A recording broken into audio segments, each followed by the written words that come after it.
Councillors, good morning. It is 9:05. We will open today's Planning and Regulation Committee. It is the 868th round. Welcome to our committee members and non-committee members, of course, to our EGM and also the officers in attendance today, and our support staff as always. And good morning to anyone that might be watching this live stream later on. Folks, we have quite a jam-packed agenda today, so we're going to move through with some pace if possible. I'm not aware of any attendance apologies or leave of absence to be dealt with, so we'll go straight to the confirmation of the minutes. Councillor Wilkinson is happy to move the minutes of the last round, seeking a seconder. Councillor Martin, thank you for that. Is there any questions on the minutes before we look to move them? In that case, move the minutes to the previous rounds. All those in favour? Carried. Item 4, conflict of interest. I'm not aware of any. Councillor Patterson? Yes, I have a declarable conflict of interest for 6.6. Very good. We'll deal with that one first. Okay. Thank you. So a close personal friend of mine, Leanne White, made a submission on the development application. So I just wanted to bring it to the attention of the committee, and if they consider that that warrants a declaration, I will make one.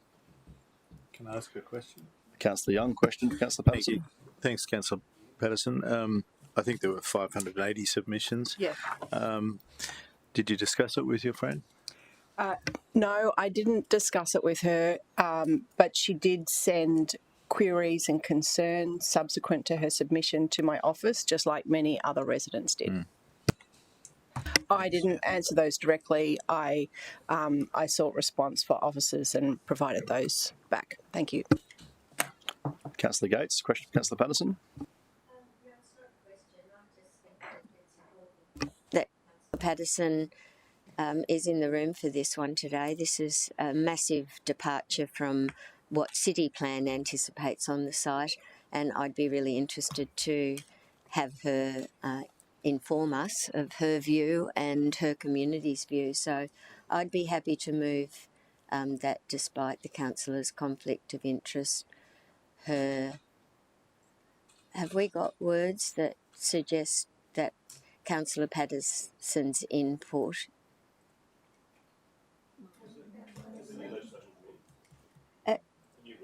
not until the 1st of July, I think. Isn't that correct, Councillor Hammond? Yeah, no, the new rules are not in place yet.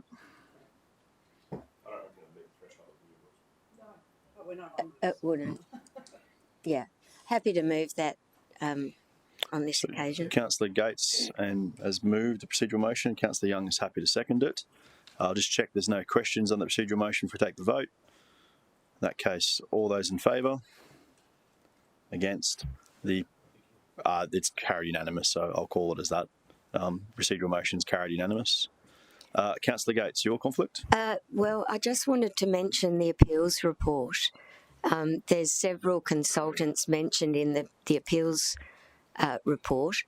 Quite clearly, I never go to any of the appeal meetings, and the decisions have already been made, so I didn't think it warranted a declaration, but I wanted to inform the committee that there are a couple within it that I got donations from 10 years ago. Yep. So as we have every time the quarterly report come up, I'm happy to put on the public record that it is just a update for noting. There is no decisions or any consequence to the report, and we've always taken a position that councillors participating in that is no issue. So for the public record, does any committee member have a problem with Councillor Gates' participation in the quarterly appeals update? There being none, we'll move on. Any other conflicts matters to be dealt with, councillors? We'll move to the start items, seeking those wishing to unstar or star items. Councillor Young. 6.7 is unstarred. Okay. I'll go next because I'll get most of them. 6.2, 6.5, 6.6 and 6.8, please.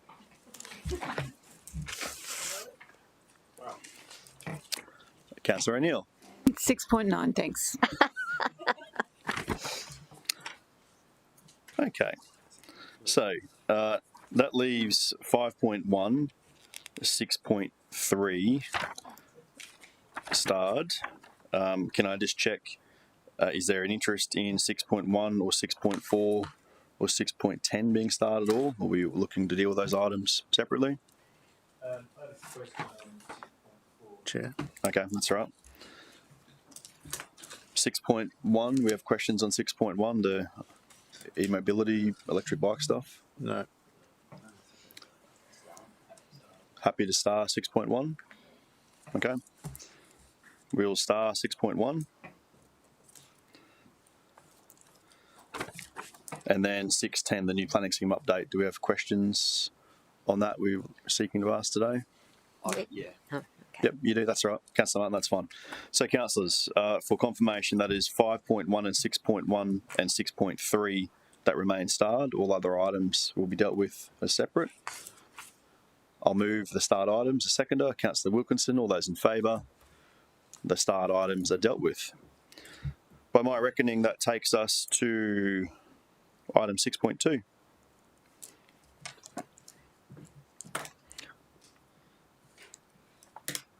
Okay. Yeah, I did have a question. Councillors, there is a short presentation available on this item. We're seeking a presentation, or we just want to go straight to questions? Presentation, Councillor Martin? No worries.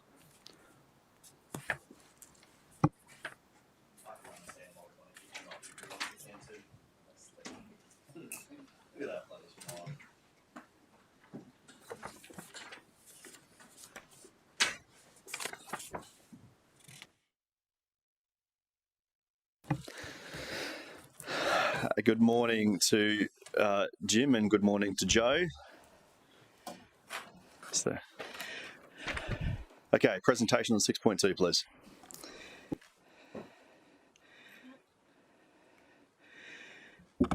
Through the Chair, good morning, councillors. This report provides an update on the progress of the Local Law Framework Review project, including revised timeframes. Sorry, I'm a bit out of breath. I just ran in.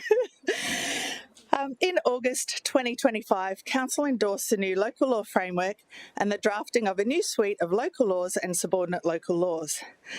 Our project is focused on simplifying and modernising our local law framework by reducing the number of local laws from 20 to 9 and reducing the number of subordinate local laws from 31 to 7.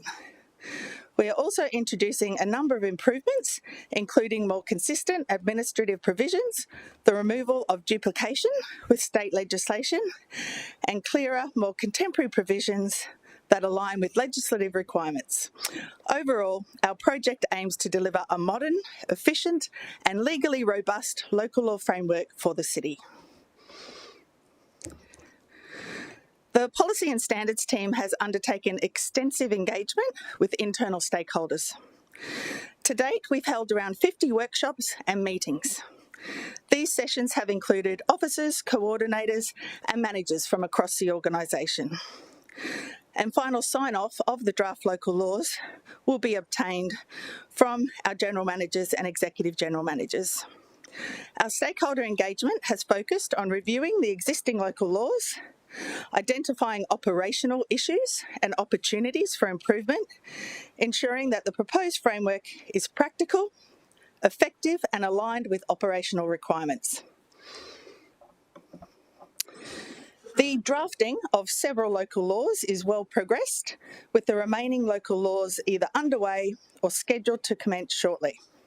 Throughout the drafting process, detailed analysis and the review of provisions has been undertaken to ensure legislative compliance, operational effectiveness, clarity, and consistency.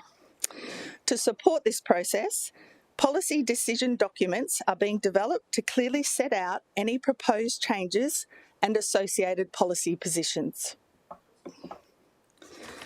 Joe, are you happy to take a question on that slide? Councillor Tozer? Just in the previous slide before that last slide, it said there was 9 local laws, and in the table you gave us, there's only 8. Local Law 1, there's a note within the report that says Local Law 1 is not being reviewed. Ah, sorry. Yeah. Sorry, in my head I just saw the 8 there and I thought, oh, which one's missing? Sorry, thank you. It's okay. Very good. Councillor Gates? Why has that been left out, please? There was a preference at the time to not review Local Law 1 when we did some initial consultation. Yeah. If you wouldn't mind, just to keep the flow going, because I know the length of this presentation, can we get through the presentation and come to questions? Sorry. Apologies. Chair. Councillor Tozer, good start.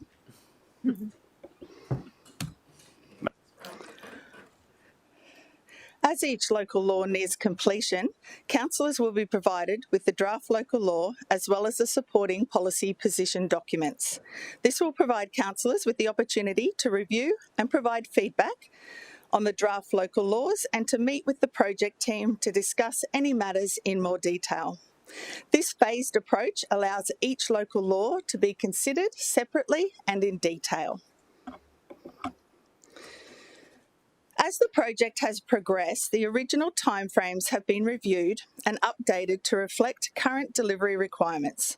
Overall, the program has been extended by approximately 8 months. This includes changes to the timing for embedding an external legal consultant within the project team.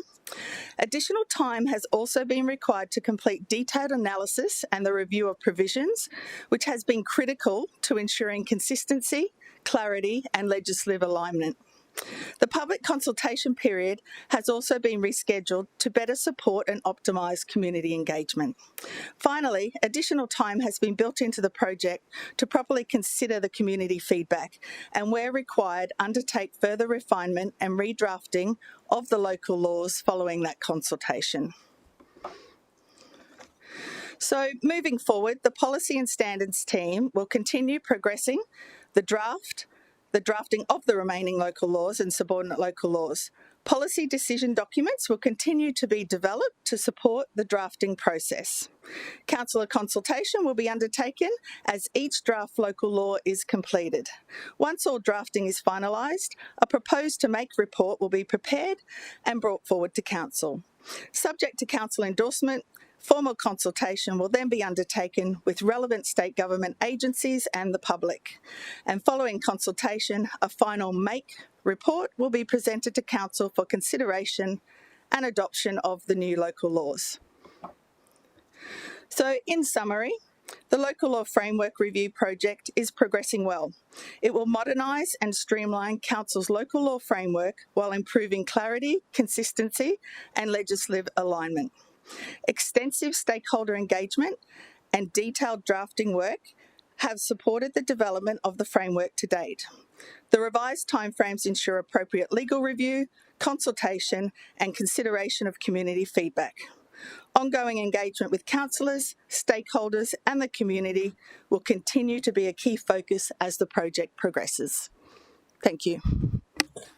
Councillors, questions? Councillor Young? Thanks, Chair. Thank you, Joe. I don't recall the report from April last year as to why or what the reasons were for excluding Local Law 1. Are you able to comment on that, please?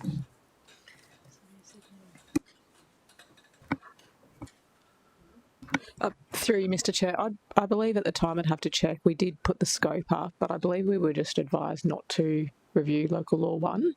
So that's why it went up to Council. So all local laws except for that one. So the original scope in that report would have detailed that and then had the ones that we were reviewing. Can we get that cleared up? Because I don't know if there's a council resolution to that effect.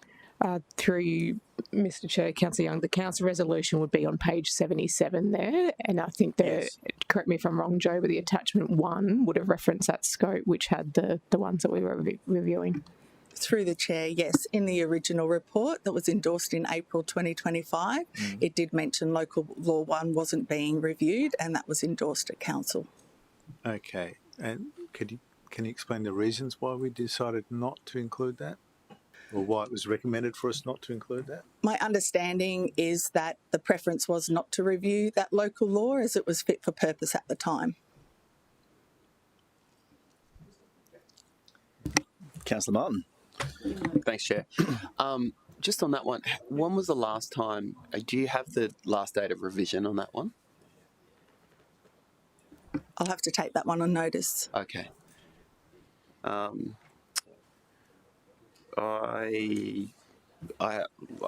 be happy to move a change, Chair, when there's no more questions.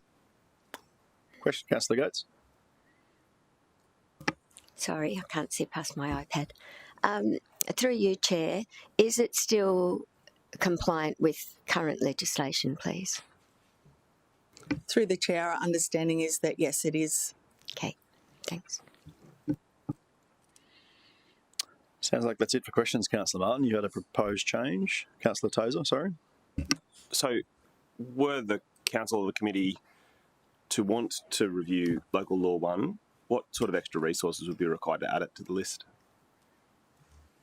And just some context. So my context is there's some elements of Local Law 1 which relates to meetings whereby a mover and a seconder of motion can't move an amendment, and that can sometimes be problematic when we're trying to stimulate healthy debate between participants in a council meeting. And it's my understanding that obviously to review Local Law 1, to make that change, we need to review Local Law 1. That's one example. There's probably a few examples that have kind of uncovered themselves in this term of council and in previous terms of council. So, my question is, what would be involved? Through the chair, we have capable resources on the project at the moment, and we have our lawyers heavily involved in reviewing the local law, so it would be more of an extension of time to the project rather than additional resources. Okay, thank you. I don't have a vote. Councillor That was just one example. Thanks, Chair. Actually, that did prompt one final question from me. Just looking at the timing, so I think, it's quite a long lead on these local laws. I think even the current existing report sort of talks about October 2027. So if council were minded to want to look at those, what would that timing sort of look like? So we have the animal management local law ready to go out to councillors at the moment. So after council endorsement of this item, we will be sending that out to each and every councillor to review, along with a policy decision document which explains what has changed within that local law. And then we are happy to catch up with you as a project team to run through the detail of that local law. So we're actually ready to go in June to start rolling out that councillor consultation. You have some words to propose, Councillor Martin? I'd have to read them, but I don't think it's very long. I'd happy to move this officer's recommendation with an additional point that Local Law 1 and subordinate Local Law 1.1 be added to the Local Law Framework Review.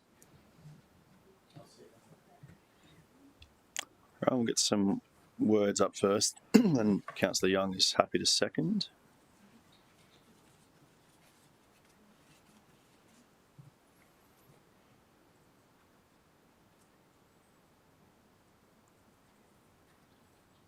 Thanks, team.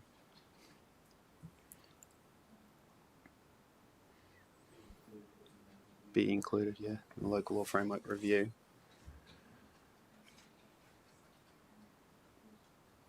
Chair, if I could just ask through you whether it needs to stipulate that a report come back to council, or that is implied in this edition. Is those words sufficient? Guess it's pretty implied. Yeah, I think through you, Mr. Chair, Councillor Martin, what we might do is then add some updates before full council on what changes in the tables that are included in the report. We'll send those out of session to you in an email. Okay, thank you. Councillor Martin, happy with those words? Yep.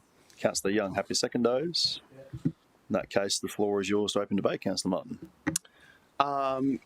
Look, don't have a long speech on this, but I think, at the time when these were reviewed, I think, since that time, the legislation has changed. We've had updates to the Local Government Act. I can see that, we've consolidated our local laws, going from 20 down to 9 and 31 down to 7 on the subordinate local laws. So I think the remaining local laws and subordinate local laws are critically important to make sure they align. Take the advice that officers, at first glance, the view is that it does align, but I think councillors would find a bit more comfort knowing that we do a full deep dive, given it takes a long time to review these. It takes a long time to get to a position. It might mean that there are no changes, but I think it's good governance, especially with the legislation changes that are afoot or coming, that we take a look take a look at all of our local laws. So I think it warrants review. Speaker against the motion, Councillor Curtis. Thank you, Chair. And I do acknowledge the sentiment that's driving this and the changes that have come into place. And I might get myself to a position at full council once I've seen those articulated within the tables. But at the moment, I'm of the mind that a decision was made off the back of a report. And I just think that there just needs to be some consistency in decision making, so we're not constantly changing goalposts, for our officers, and so that they can resource accordingly. If between now and full council I can see some clear evidence to support a need to introduce additional workload into this, I could certainly be persuaded. But at this stage, I'm just not quite there.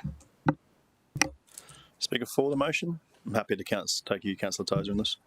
Thank you, Chair. The example I gave before is a practical example of something that's come up in the last 12 months where there's been a meeting where a mover and a seconder participated in stimulating debate about a particular issue, and as that debate evolved, an appropriate amendment couldn't be moved by one of those mover or seconder, even though the debate informed some slight changes that could or may need to be made. The local law doesn't currently allow for that, and I think that the way debate evolves in this chamber, when we get through that for and against piece, everyone in this room is intelligent, and sometimes we come up with really good reasons to make changes and to effectively stymie two participants in that debate from making those changes, I think has highlighted a flaw or a lacking in the local law that is really easy to rectify.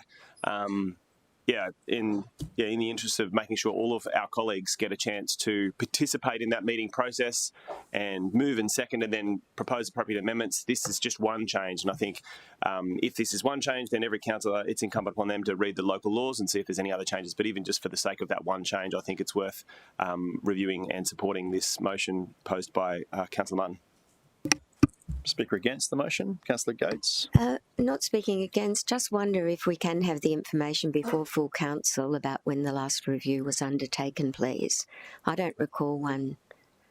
I don't remember it in my 6 years, Councillor Gates. I'd have to defer I don't remember one to your memory. Way before that. So, yep. Thank you. I just don't know how it can still be relevant. Right. Alicia, if we could add that to the list of information to come out as when the last review or holistic review or partial review was done, unless Joe wants to answer on the fly right now. Through the chair, we believe it was 2012. Okay, so we've had that question. We think it's 2012, but we will confirm that in black and white as part of the information before full council. So is there a speaker against the motion? In that case, Councillor Martin, would you like to close debate? Thanks, Chair. Yeah, only to say that, look, I think when we endorsed this, that was the view at the time. And I think for me, the only reason is that the legislation has changed and is continuing to change. And I mean, we've just had a briefing for councillors with the Local Government Association of Queensland. Also, the department briefed us, things like conflict of interest that, councillors need to be highly aware of that impact our meetings. So I take the point that Councillor Tozer raised, but I don't have any preconceived notions around what might change. Nothing might change, but I think it's absolutely good governance that we look at this, especially given the legislation is changing. That's why I feel that it's timely to just add it in, because it'll be many years before we look at it again. Councillors, debate is closed. We'll take the vote. All those in favour? Against? Too late for the division, but the motion's supported.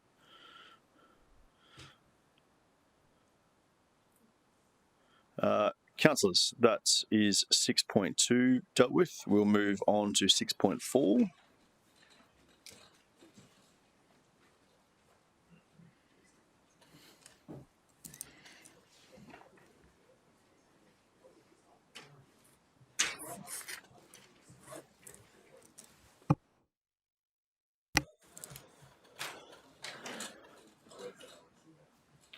Luke, Matt, good morning to you both. We have a presentation on this one as well.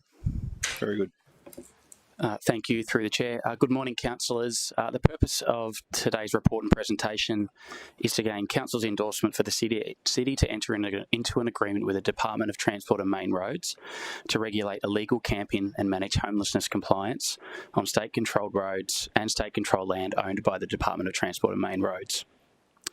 DTMR recently engaged the City to discuss setting up this arrangement where DTMR would provide funding for the City to regulate these activities on state-controlled road and DTMR-controlled land. They are having discussions with other southeast councils in the southeast Queensland region about the same matter. At the moment, DTMR do not currently have the capability to manage these type of activities in their road area, hence why they've reached out to the City looking to set up this arrangement.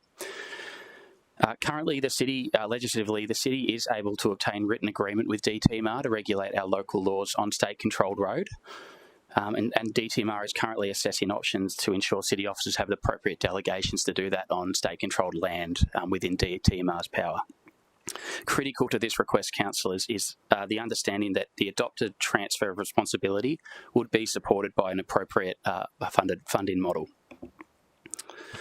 Advantages to this approach, councillors, is this would drive a more effective, streamlined outcome for the Gold Coast community. The City already receives a high volume of customer requests for illegal camping and homelessness compliance on state-controlled roads, especially around some of the areas under state-controlled road bridges and those sort of areas.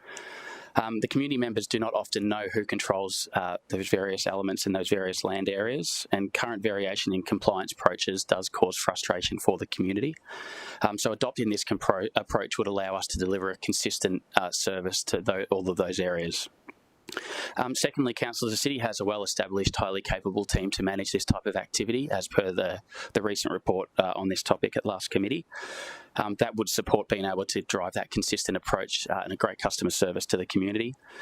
And managing these issues on both state and local government-controlled roads, in particular, would drive a standard compliance approach, drive consistent expectations, especially with illegal campers in vehicles, support through our engagement with the Department of Housing, the Rough Sleeper Working Group, and Specialist Homelessness Services connection to those who are most vulnerable, so we can connect them up to relevant housing pathways.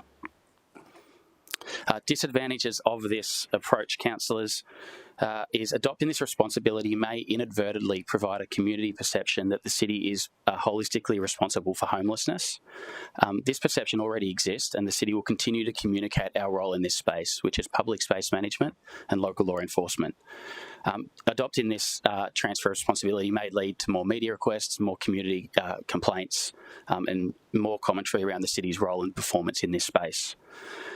Ongoing constraints in housing supply, as well as specialist homelessness services, will continue to drive an increase to compliance needs, and if we adopt this responsibility, that will grow in terms of us managing state-controlled road and land.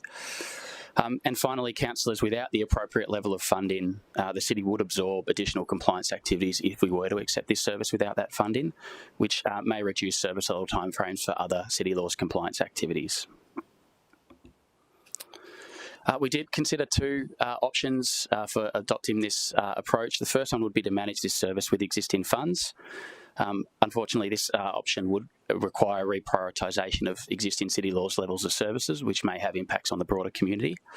The second option that we have considered and are recommending today is that Chief Executive Officer enters into a funding agreement with the Department of Transport and Main Roads, ensuring the appropriate resources are provided and funded, allowing us to regulate illegal camping and homelessness compliance, which generally is a stacking and storing of items on a state-controlled road or land area. In those particular areas. So this option won't have an impact to existing services and the role we play in our City public spaces. Thank you, Chair. Matt, thank you. Questions for officers? Councillor Patterson, then Councillor O'Neill and Councillor Young. Thank you. And Councillor Gates on the end of it. Stand up, Councillor Gates. Thank you, through you, Chair. Thank you for that. Regarding option 2, if we do enter into a funding agreement, we've just agreed what we expect the amount of staffing to be for this area for the next year. So are we going to be allocating additional staff? We're going to secure additional staff? Through you, Mr. Chair, Councillor, the intent and what we're recommending is essentially a 100% cost recovery funding model. So that would be then utilised to establish new positions to support this specifically. Okay, so it would be, we will get additional staff to what we have considered in the budget and what's already been signed off. Okay, cool. Correct. Apologies, I can't remember if it was Councillor Young or Councillor O'Neill first, but Councillor O'Neill first. Thanks, and thanks, Matt. I have had experience with this sort of thing in my division. Have you had some discussions with local police? Because I know that the local police in my area have been very disappointed with Department of Main Roads not actually going with them to try and move people on, even then when there's been dire circumstances like burnt-out cars, robberies going on at next door tourist park and things like that. So have you had discussions with local police and are they in favour of it? Through you, Chair, no, we haven't had extensive conversations with police about this specific matter. To date, our conversations have really been with the leadership team at the Department of Main Roads around setting up this funding arrangement. Councillor Young. Thank you for the presentation of the paper. My question relates to roads or space underneath roads. For example, the Pacific Motorway goes across the Nerang River and parklands there are very elevated. There's land underneath it, which is occupied by people, and I think currently we don't have any capacity to move people out of there. This would give us the capacity? Through your Chair, yes. Where that is state-controlled road that's TDMR controlled, which commonly is in those circumstances, yes, this would give us the powers under the local law to start a compliance process. Thank you. And can we be certain that the funding agreement will be flexible enough to give us capacity to grow should the circumstances need that? Through the Chair, yes, we'd be looking to set that into that agreement with a 12-month review, making sure that any growth is catered for. Thank you. Thanks, Chair. Councillor Gates. Thank you. I think we're putting the cart before the horse here. Is there a reason why we don't know how many staff and what the funding arrangement will be before we make this decision? We're struggling as we are to keep up with our own network in terms of homelessness and illegal camping. So is there a reason why we don't know the numbers before we decide?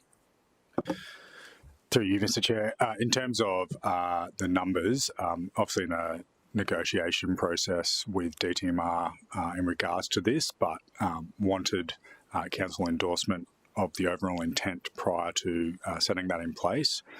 The recommendation, however, would be that 100% cost recovery model so that it wouldn't impact on our existing team and our existing obligations. Well, personally, I'd like to see it first and endorse second. So I'm not comfortable at all about taking on another job for the state government. It's devolving their responsibilities yet again to the ratepayers. It's not us, it's the ratepayers, and we've just come through a really, I'm sorry, I'm getting into debate, but we've just come through a very difficult budget consideration, and I want to see the numbers, so I won't be supporting this today. Luke, is that actually something you're going to be able to provide to councillors, but without being able to engage with DTMR more first, like to actually get to that point of being able to provide a plan of what resourcing looks like? You probably actually need to be able to engage with them further first as an element of that. Mr. Chair, absolutely, we can engage on that throughout that particular process. And in terms of a yardstick at the initial stages, we'd be anticipating 2 FTE being funded for this specific purpose. And just to be very clear, your intent is that there would be no burden on ratepayers for this, that it would be a full cost recovery to the state government? Mr. Chair, that's correct. All right. Councillor Wilkinson and Councillor Patterson.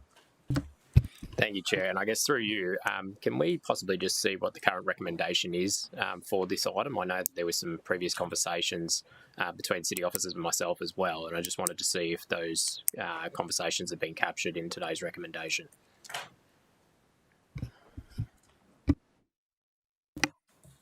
Councillor Patterson. Thank you, Chair. I wanted to ask about the state teams that do come out on site, and they're kind of the connective, collaborative officers of the state to engage. The Minister for Housing's done a lot of social media presence with those groups going out. Why would Main Roads not go to them to engage on this rather than to us, so it can be kept clear that it's a state program, not local? Through the chair, Department of Main Roads came to us because this is strictly a compliance conversation. So it's not a conversation about outreach or welfare services or housing pathways that the Department of Housing or Queensland Health may provide when they do engage individuals experiencing homelessness.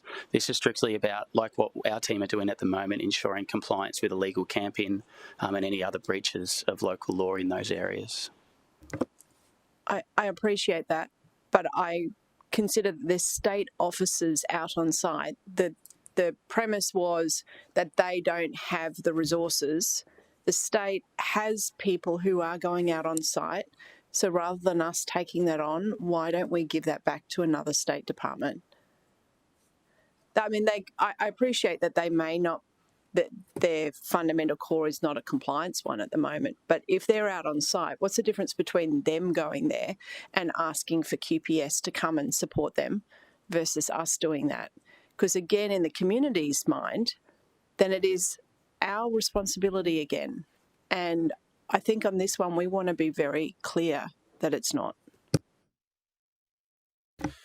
Matt, are you able to provide any context at all, the actual legislative powers that comes with the compliance side of it? So it's not just that any state office from any state department can actually move someone on, like it's the delegation of a power that's being talked about, and the rationale that DTMR believe there is in that power being delegated to our local law officers. Through the chair, so under Section 66 of the TORM already, there already is a process established where we can sign a written agreement with DTMR to manage our local laws on state-controlled roads. We do this for some activities like illegal advertising. So I believe that DTMR have come to us noting we have the inherent capability for compliance. We can set up this arrangement through the TORM already, so there is the legislative power in place if we have that written agreement. And also noting that those other agencies are very much focused on a welfare lens, so that is their capability, not a compliance lens. So is there maybe something in this? I'm getting a sense that there's a level of interest in wanting more detail around this before any final decision is made. And I think this might be where Councillor Wilkinson was getting to with the recommendation that instead of a full endorsement of anything being entered into today, it's an endorsement to go away, continue the conversation and come back with a more detailed plan of resourcing requirements, what legal implications there are before a final go-ahead's given to enter into any agreement. Is that the sense? I'm getting a couple nods that you don't want to endorse anything today. Okay. Let's leave that for a moment. Councillor Gates and then Councillor Patterson. Thank you. I just have another question about our ability to manage homelessness compliance. I mean, we've trialled a number of things and we've just had another resolution last week. I mean, why would we take on more when we're struggling so hard to look after our own areas? I just don't know why we would agree to this. I mean, I guess the state can mandate at any time, but I would... Is there a question here, Councillor, or are we going to get into debate? No, I'm not going to do anything. So let's get some questions out because I'm keen for the debate to occur because it feels like I've definitely got some differing opinions from the floor. So questions and then we'll get to debate. Councillor Patterson. Through you, Chair. So it's my understanding in terms of move-on orders, when you... it's very rare that officers do a move-on without QPS escort anyway. Is that accurate? Through the chair, no, most of our interactions, our officers would manage move-ons through the relevant compliance process by themselves. There are circumstances every Wednesday we would go out with police for some of those more high-risk sites where there may be a safety risk to our staff. But overall, day in, day out, our officers are working by themselves without QPS to achieve compliance. And a follow-up question. Chair. I appreciate that the state's duties are currently welfare-led, but given the scale of this, would it not be important for them to consider that they allocate resources for this? So if they have, I'm thinking again, it's from DTMR's perspective, yes, they want to send it to someone who's a compliance officer, but the main thing they want to do is they want to send it to someone who's out on site, because they don't have that capacity. But the state is going out on site. So if that resource went and partnered with them rather than partnered with us, it would keep us out of it. Question? The question is, why would they not do that? Why would it not come under the state team? Through you, Mr. Chair, I think that particular option hasn't been explored by DTMR. I think they've seen the legislative requirements or the legislative levers. They've seen the capability that council has, and then they've approached us to see if that is something we wish to enter into. Councillor Wilkinson. Thank you, Chair. And through you, do we happen to have any of the data in relation to the delays in compliance action from the state body in relation to roads and land associated with DTMR? The reason why I asked the question is that I feel like we're saying there's almost a failure for them to address this and to have a level of synchronisation across the city with our compliance action that we're already undertaking. We're looking to try and address those individuals in a faster pace, again, notably trying to get them onto better pathing for housing in that respect as well. So I'm just trying to understand, do we have any data from that, the state government's side of things, to say we're not meeting their timeframes? Through the Chair, we have no concrete data around their timeframes. I believe we know from some examples, some down in Division 14 and some other areas, that these camps are there for quite a long time. For quite a long time. And that's other areas across the Gold Coast as well, which is coming back to, as we said at the start of the report, it's not a capability that agency has at this particular point in time, hence why they wanted to explore the option of setting up an agreement with the city who do have that capability. Righto. If we're questions or happy to move, Councillor Young. I'll move the officer's recommendation. Councillor Young's happy to move. Councillor O'Neill's happy to second, and I'll come back to the question. So move Councillor Young, seconded Councillor O'Neill. I'm going to go back to Councillor Martin for a question. Thanks, Chair. Couple of questions. So this arrangement is only with City of Gold Coast, so not statewide, correct? Through the Chair, yeah, this arrangement for the local government area on the Gold Coast would just be with us. Yeah. Just in terms of the recommendation, so obviously the city, through compliance, manage illegal camping, the breach of the local law. But in terms of, because it talks about their manage homelessness, homelessness itself is not a breach of local law, correct? Correct. And so under the current arrangement that we have with DTMR in state parcels of land, we do have some powers. So we don't have the illegal camp. So I just want to get this right. We don't have the illegal camping provision, but we do have things like, if there's a traffic, I think if it's overstaying, like a timed parking. Yeah, thank you. Through you, Chair, I think in terms of the crux of the question, what would be required for this to actually be operationally viable would be for the delegation of additional powers from the Torum to be applied to the City of Gold Coast specifically, which would then allow us to have the full suite of local law powers applied to these locations. Yeah, thank you. And so, yeah, thank you, Chair. Under some, and I guess, I want to be sensitive to there's a broad range of homelessness, and we are trying to connect with services, but I have had I've got some areas in my division that are connected with the Gold Coast Highway or the M1 that have parcels of land with individuals that have refused services. So if someone's experiencing homelessness and they are currently breaching road laws that we have under the Torum, my sense is that we still haven't used those to deal with the homelessness. So I'm wondering how if the illegal camping is an offence, if persons experiencing homelessness, to me it seems like it's still a law that's not dealing, related to homelessness. How, if we can't apply the traffic infringement, why we would be able to apply the camping infringement for homelessness? Through the chair, Councillor, I would consider it very much like our land at the moment. So in those scenarios, DTMR may be using some of their existing powers, like you just mentioned there, but ultimately it's not having success in moving people on. Hence why, like we do with our local law, especially with people in vehicles, we'll use the illegal camping route to try and gain compliance, or we'll use stacking and storing items in a space to try and clean the area up or remove things on. This would give us, if we set up this agreement, we would have the same powers we do in a park that's owned by us now on the state-controlled road to achieve compliance in that particular case that you mentioned there. Okay. Thank you, Chair. Question, Councillor Wilkinson? Well, I've actually an amendment, Chair, if I'm permitted to put it forward. You can propose it, and we'll see if Councillor Young wants to accept it. Yep. So in relation to the wording of the recommendation, just in number 2, I would just making sure chamber staff Yeah, it might be a bit bit rough when we're dealing with one. correct. I thought I'll just pause for a moment.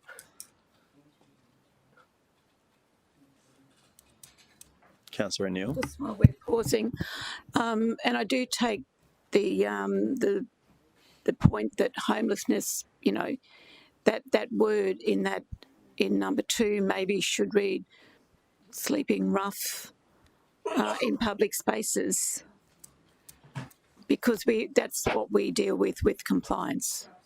Rough sleepers in public spaces. So for a process, we'll get Councillor Wilkinson's proposed words first, then we'll come to Councillor O'Neill to tie those in, because it sounds like there might be some sense in those ones. Yeah. Councillor Wilkinson, what were you considering? Thank you, Chair, and I'll try and articulate this right. So in point number 2 on the screen, the third word endorses, I would request to be removed. Second line where it says enters into a funding, I would replace with negotiate. Right, so I'm going to pull you up there, Councillor Wilkinson. That by removing endorse, you've definitely got. I'm adding the word endorsement further. Okay. Yeah. So right, let's see what you got. The words enters into a funding agreement, I would just say negotiates a funding agreement. And then after the last word land, I would add with the agreement presented to council for endorsement. And then I've sent a point 3 to Chamber's support to add as well. So we might deal with this quickly in case it's a foreshadow, but Councillor Young. I'm just absorbing this, Chair.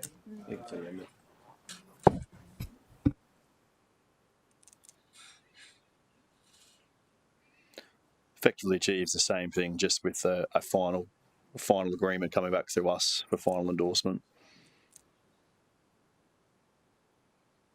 Okay, so subject to satisfying all relevant legislative agreement requirements, authorises the CEO to negotiate the funding agreement.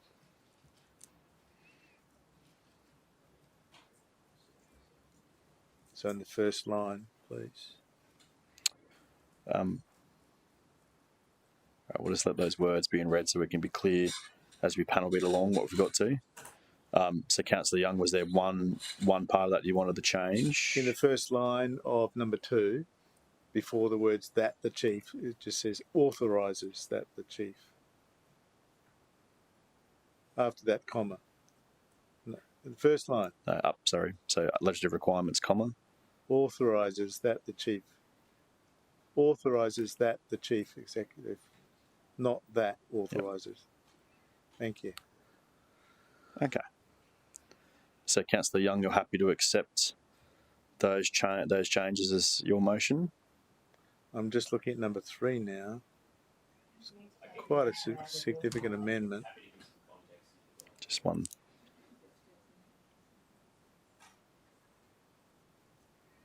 I did have a foreshadowed motion too. Yep. Well, it's not the motion that I put up, but I'll speak to it. You're happy to accept that as the motion? Yeah. Righto. So I'm just going to come back around first. Councillor Curtis, a question on the proposed changes. Yes, thank you, Chair. So 2 questions. One, with the semantics that have changed, the permission to go and negotiate would allow for them to come up to an agreed figure, but it wouldn't be endorsed at that stage until it comes back. Then my question is, when was this anticipated to be introduced, and will this see a delay in how quickly the outcomes can be delivered? Through the Chair, we were hoping, pending the conversation today, about the second quarter of next financial year, so about the 1st of October, by the time we had resolved any legal requirements, recruited for, got the funding set up, we'd be starting then. So we'll have to relook at that timeline following today's decision. Follow up, Councillor Curtis? Or want to save it for debate? Councillor O'Neill, as seconder, are you happy to accept those, or was there changes you had in mind? I just think the change with the word homelessness is necessary because we are speaking about rough sleeping in public spaces, not homelessness, because that is a state. Yeah. Luke, Matt, any issue with the change of wording to reflect? Just take it out and manage homelessness compliance. Just take it out. We're dealing with illegal camping. It basically is illegal No camping matter as what far it as our compliance is concerned, correct? Through the Chair, in terms of local laws, there's illegal camping and there's other offences we use there, but predominantly it's people camping illegally on a road or a park. So does the deletion of those words that are highlighted change any effect to what we're doing? No. Then let's delete them. So, Councillor O'Neill, you're good with those? Yes, thanks. Councillor Young, still happy? Yes, I'll speak to it. Chair, thank you. There's a foreshadowed. I'm a little happier now. Yeah. Please, yeah. There was just one thing that I had added in my foreshadowed motion was that it was subject to all relevant legislative requirements, a satisfactory funding agreement and delegation of the necessary powers to council officers.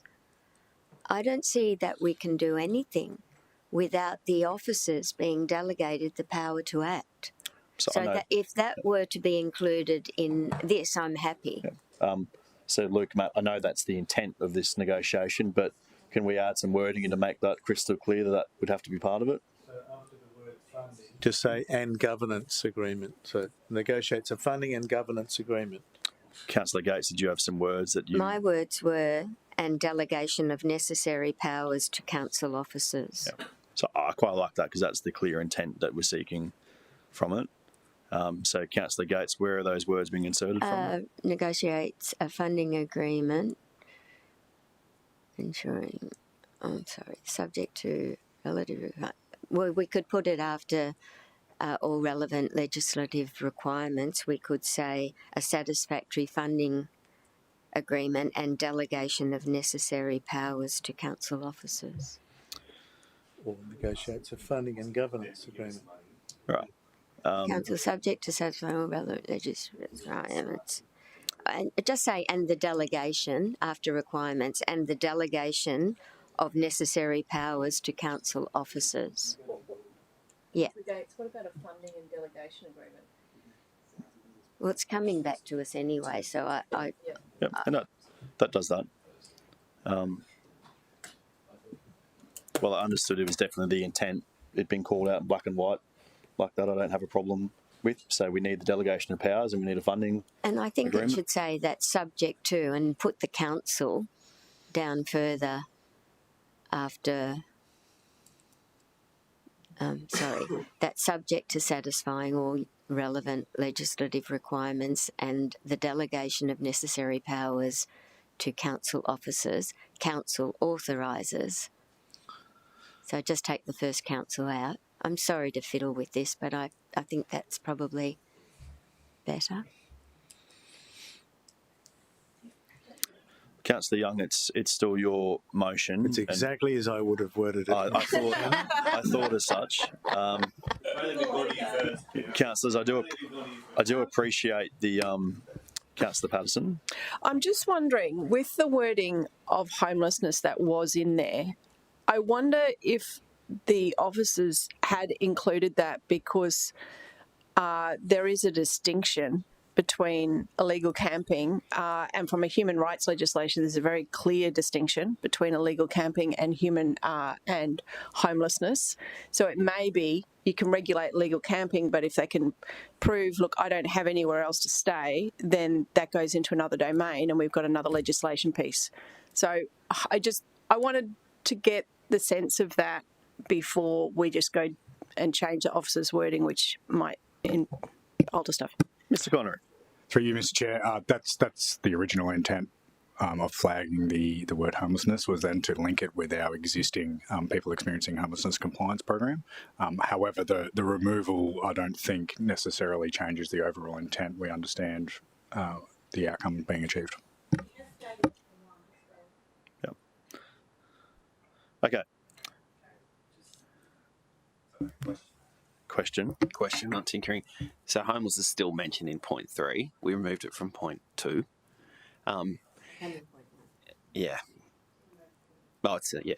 So my question around point 1, Chair, is we're noting the city's role in regarding homelessness, but I think the community, it feels to me as though we are taking on that homelessness. I'm interested in ensuring that we are in this resolution, ensuring like it is the state's role to manage homelessness, it is the city's role to regulate local laws. So I'm concerned with the homelessness that we're not spelling out. Like to me, it reads though we are taking on homelessness. Right. So what we're going to do, because it sounds like there's possibly some very minor tinkering and semantics that might get us to a point where it can get broad support. We're going to take a 10-minute adjournment. Officers, if you could work with councillors just to resolve those last few questions about homeless illegal camping wording, and we'll hopefully have a recommendation back in 10 minutes that we can support. Meeting adjourned for 10 minutes.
Live streaming on. The meeting is resumed at 10:14. We have used our 10 minutes to put even more red onto the thing. How's that even possible?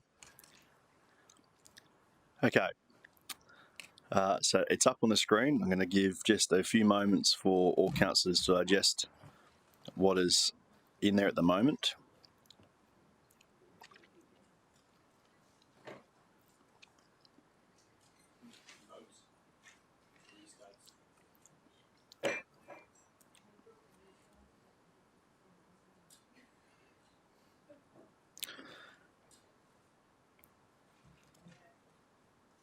Now, Councillor Young, I fully appreciate we have more red than black from the original recommendation, and I could understand it is your motion, and if it's your desire to see this foreshadowed and for you to go back to your version, I'll accept that. Or do you want to move forward with the panel beated version? Yes, I'm happy to speak to this. Thank you very much, Chair. I'll just check quickly. Councillor O'Neill's happy to second this. In that case, we are into debate. Councillor Young, the floor is yours. I'll start by just noting how far we have departed from Local Law 1 and Local and Sub-Law 1.1 in deliberating this and getting to this point.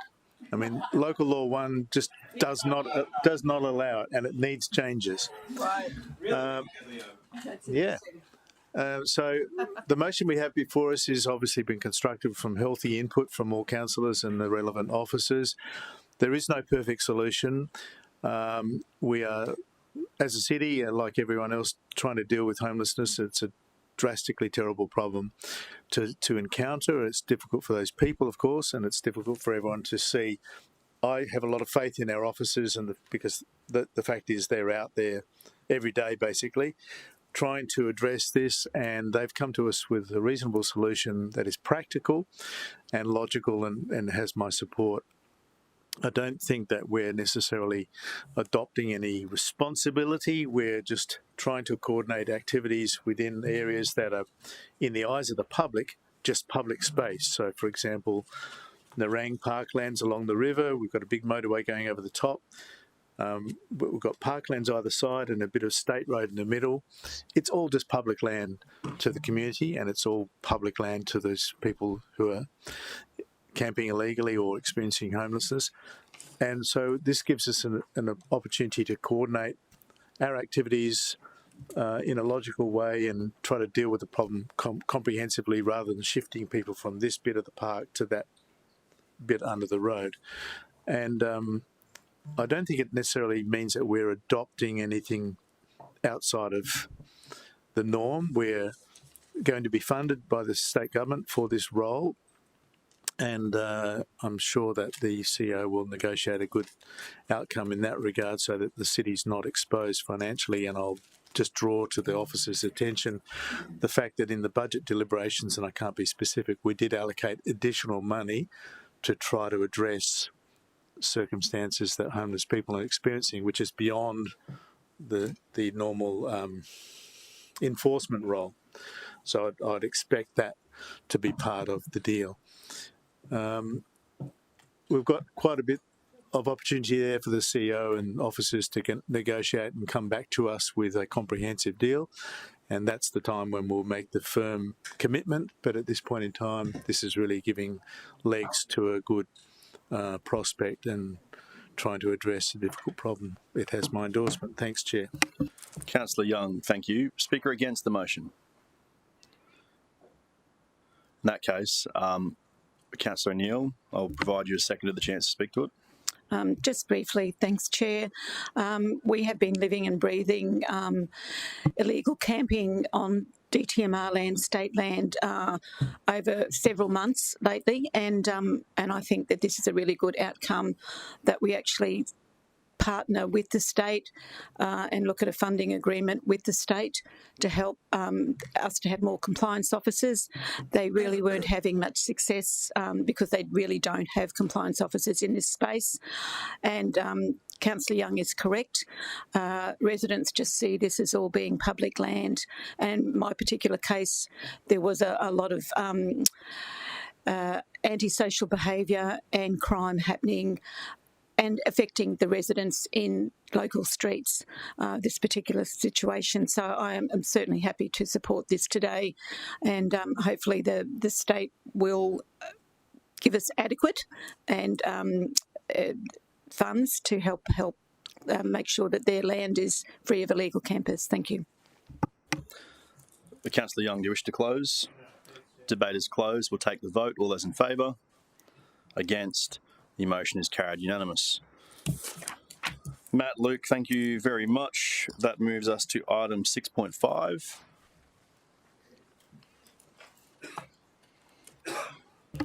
Chairman, I understand that, and we would need to go into closed session just for my one quick question. Understood. Councillor Gates would seek to move us to close for legal matters. I'm happy to second that procedural motion. All those in favour? Against?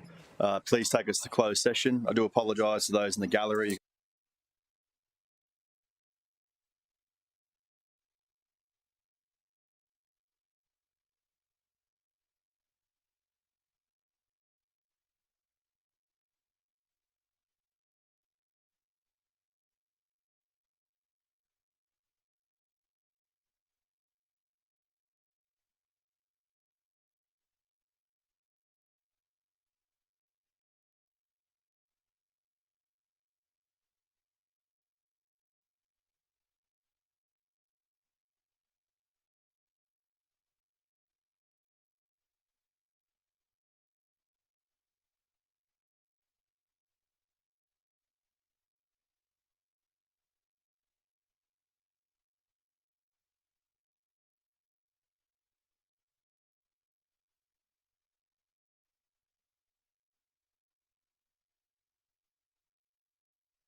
We are back in open session.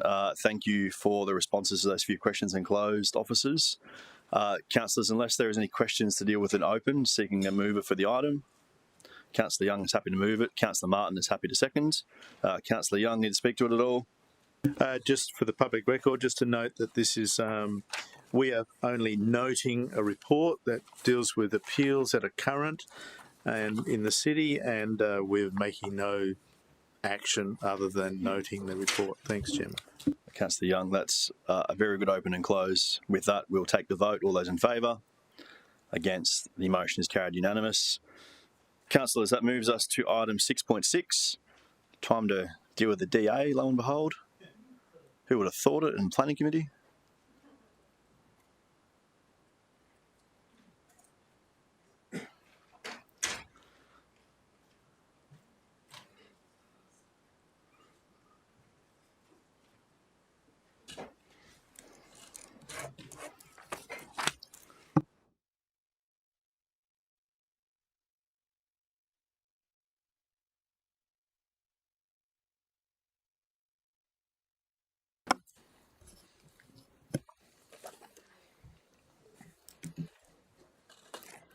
Through you, Mr Chair. Good morning, councillors. This application relates to a prelim approval for a mixed-use development. It also includes a variation request which seeks to vary aspects of City Plan in accordance with the Benoa Gardens Plan of Development. The subject site is 203 Ashmore Road in Benoa, which comprises of the Benoa Gardens Shopping Centre. It's a large 17,660 square metre site located in the neighbourhood centre zone. It's bounded by 3 separate road frontages and directly adjoins neighbourhood centre zoning to the east. Notable features in the local context include the Benoa State Schools and Pandara Hospital to the north, Sir Bruce Moore Park to the east, and the Botanic Gardens to the west. The proposal seeks a staged redevelopment of the shopping centre, including a commercial and retail podium anchored by a full-line supermarket, as well as 4 residential towers above the podium form. As the application is for a preliminary approval, future material change of use applications will be required to be lodged in accordance with this approval and variation request. The land uses sought include residential units, food and drink outlet, indoor sport and recreation, shop, healthcare services and office. While these are subject to code assessment, the development seeks to exceed the code assessable building height, density and maximum gross floor area of a shop tenancy. The applicant has sought to vary the level of assessment for these aspects, meaning future MCU applications will be subject to code assessment instead of impact. Can I just ask at this point how many stories the 59 metres is, please? Through you, Mr Chair, the applicant hasn't nominated how many stories officially, so it's in metres, but typically you'd get about 18 stories in that. Thank you. I've been asking for that to be included in our reporting where we know 2 stories is 9 metres. But anyway, thank you. So under the city plan, the code accessible parameters include a 2-storey, 14-metre building height, a density of 1 dwelling per 400 square metres, and no single shop tenancy greater than 1,500 square metres. To facilitate the proposal, the applicant has sought to amend the code accessible parameters to a maximum height of 59 metres for the Northern Tower on Carrara Street, a density of 1 bed per 21 square metres, which allows up to 840 bedrooms, and allowing a single shop tenancy with a GFA of 4,000 square metres to accommodate a single full-line supermarket. The Benoa Gardens Plan of Development varies the level of assessment for these aspects only, the zone code and specific built form benchmarks to facilitate the proposal. All other city plan benchmarks are applicable for future assessment. During public notification, we received 565 properly made submission, which included 554 objections and 11 in support. The key matters raised include traffic, building height, character and amenity, infrastructure, and the centre's hierarchy. These were considered in our assessment. The key considerations have been built form and height, the density sought, as well as the establishment of the full-line supermarket within neighbourhood centre zoning. In regards to the built form, the proposed height and scale is considered appropriate for the site based on the locational context. adjoining 3 schools, a hospital and sporting fields, warrants a more intensive development outcome beyond a typical neighbourhood centre in a suburban area. As discussed within the report, the site is separated from residential uses, so there are limited built form, shadowing or privacy impacts. The design principles embedded within the code ensures height is managed across the site through tower height variation, siting and separation controls. The overall scale does not result in a negative development pattern, as land uses to the north and busy road corridor to the south delineates a greater intensity of the centre than the surrounding low-rise suburban neighbourhood. In regards to the density, traffic and infrastructure capacity assessments were provided to support the proposed yield. The submission of a traffic impact assessment demonstrates the traffic demand generated by the development can be accommodated within the existing and planned road network through achievable infrastructure upgrades. These upgrades will improve traffic efficiency and pedestrian safety, aligning with Council's transport planning objectives. The conditions for trunk and non-trunk works have been recommended that require works to be delivered prior to stage 1 commencing. In regards to the full-line supermarket, the submission of an economic needs assessment demonstrated there's a need to deliver additional supermarket floor space. There's no other suitable location that can accommodate the demand, and it would not economically undermine any existing full-line supermarkets or other centres. Officers consider there are also additional relevant matters that add weight to the proposal and support a favourable decision. The development provides an appropriate expansion of an existing centre which consolidates essential services, community facilities and jobs close to home. There's also a lack of impact resulting from the building height and scale. This is the result of the site making up the largest parcel of the neighbourhood centre city block, the physical separation to any residential uses, and the site being framed by the schools, hospital and sports fields. On balance, the development sorts the high order provisions of City Plan in expanding existing centres and supporting mixed-use development outcomes. It's also considered to revitalise the Benoa precinct. Officers therefore recommend the application be approved, subject to conditions. Questions for officers? Councillor Gates. Thank you.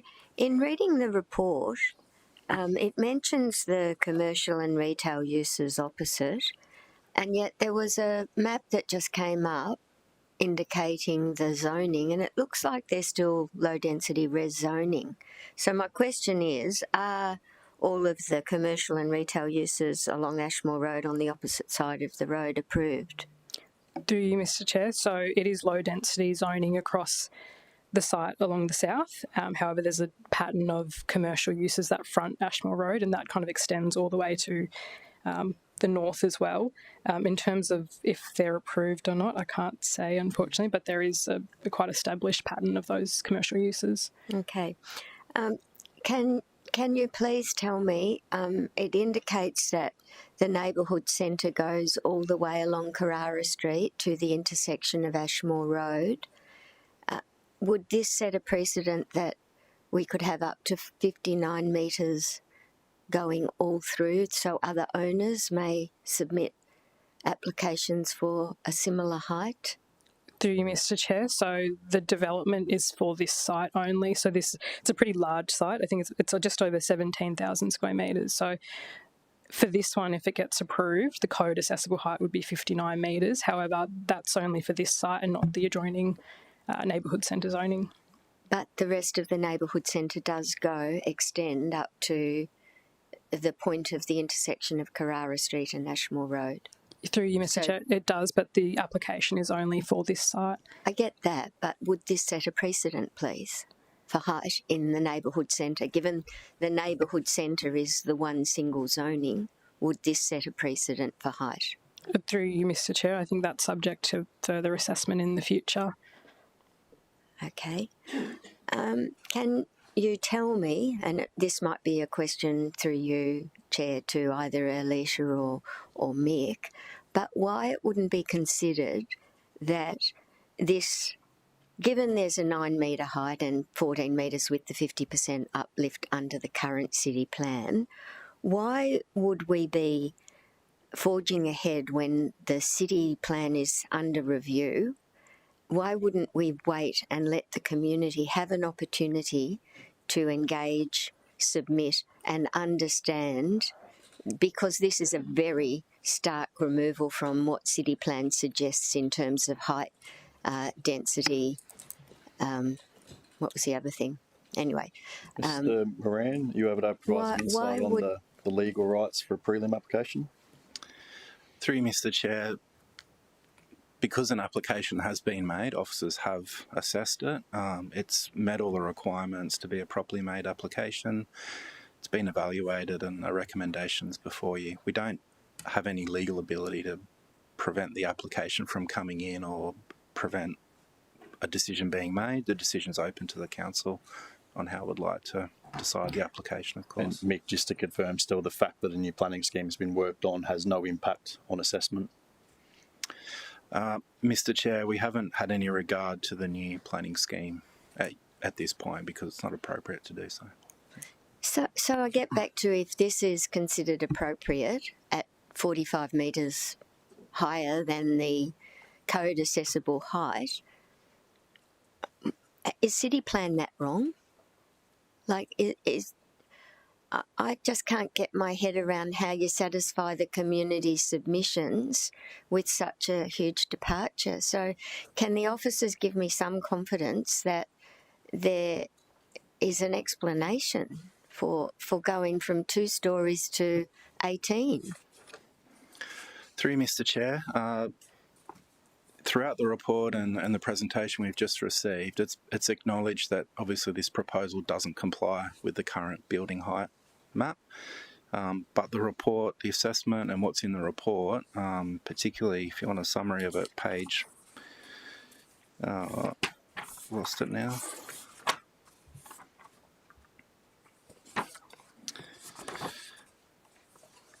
The summary of the reasons at the conclusion of the report.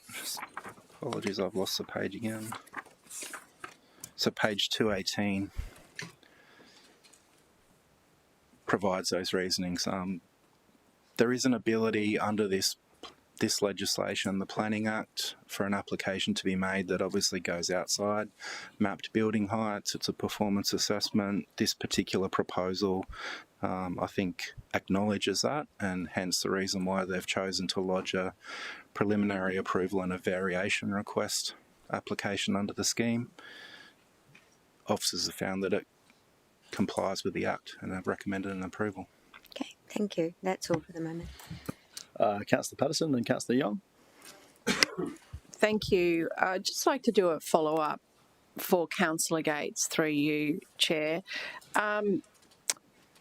You mentioned that the schools, hospitals and sports fields around warrant a higher level than what the city plan allows. But those schools, hospitals and sports fields were there when the city plan was established. So why was it not?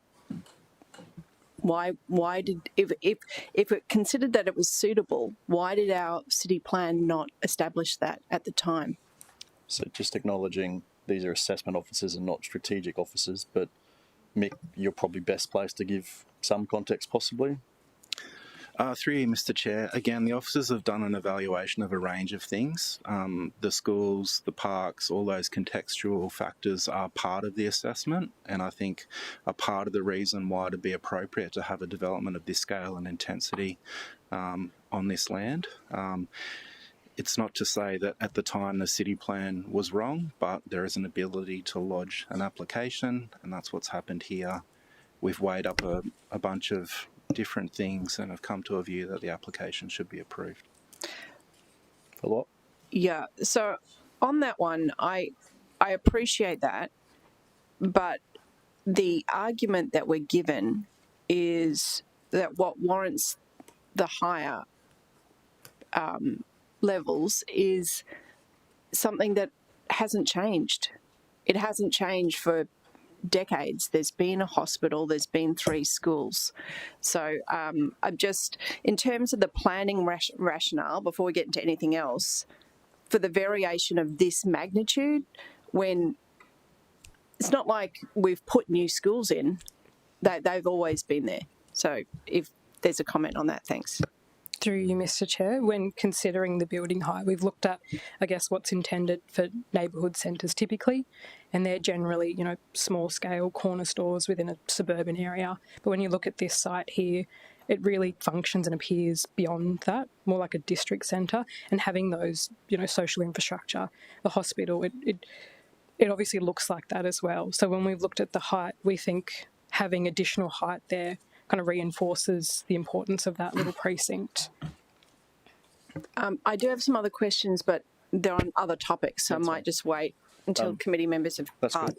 Councillor Young, you're up next, and then Councillor Tozer. Thanks, Chair. So what does the future city plan envisage in this vicinity? If we address that, please.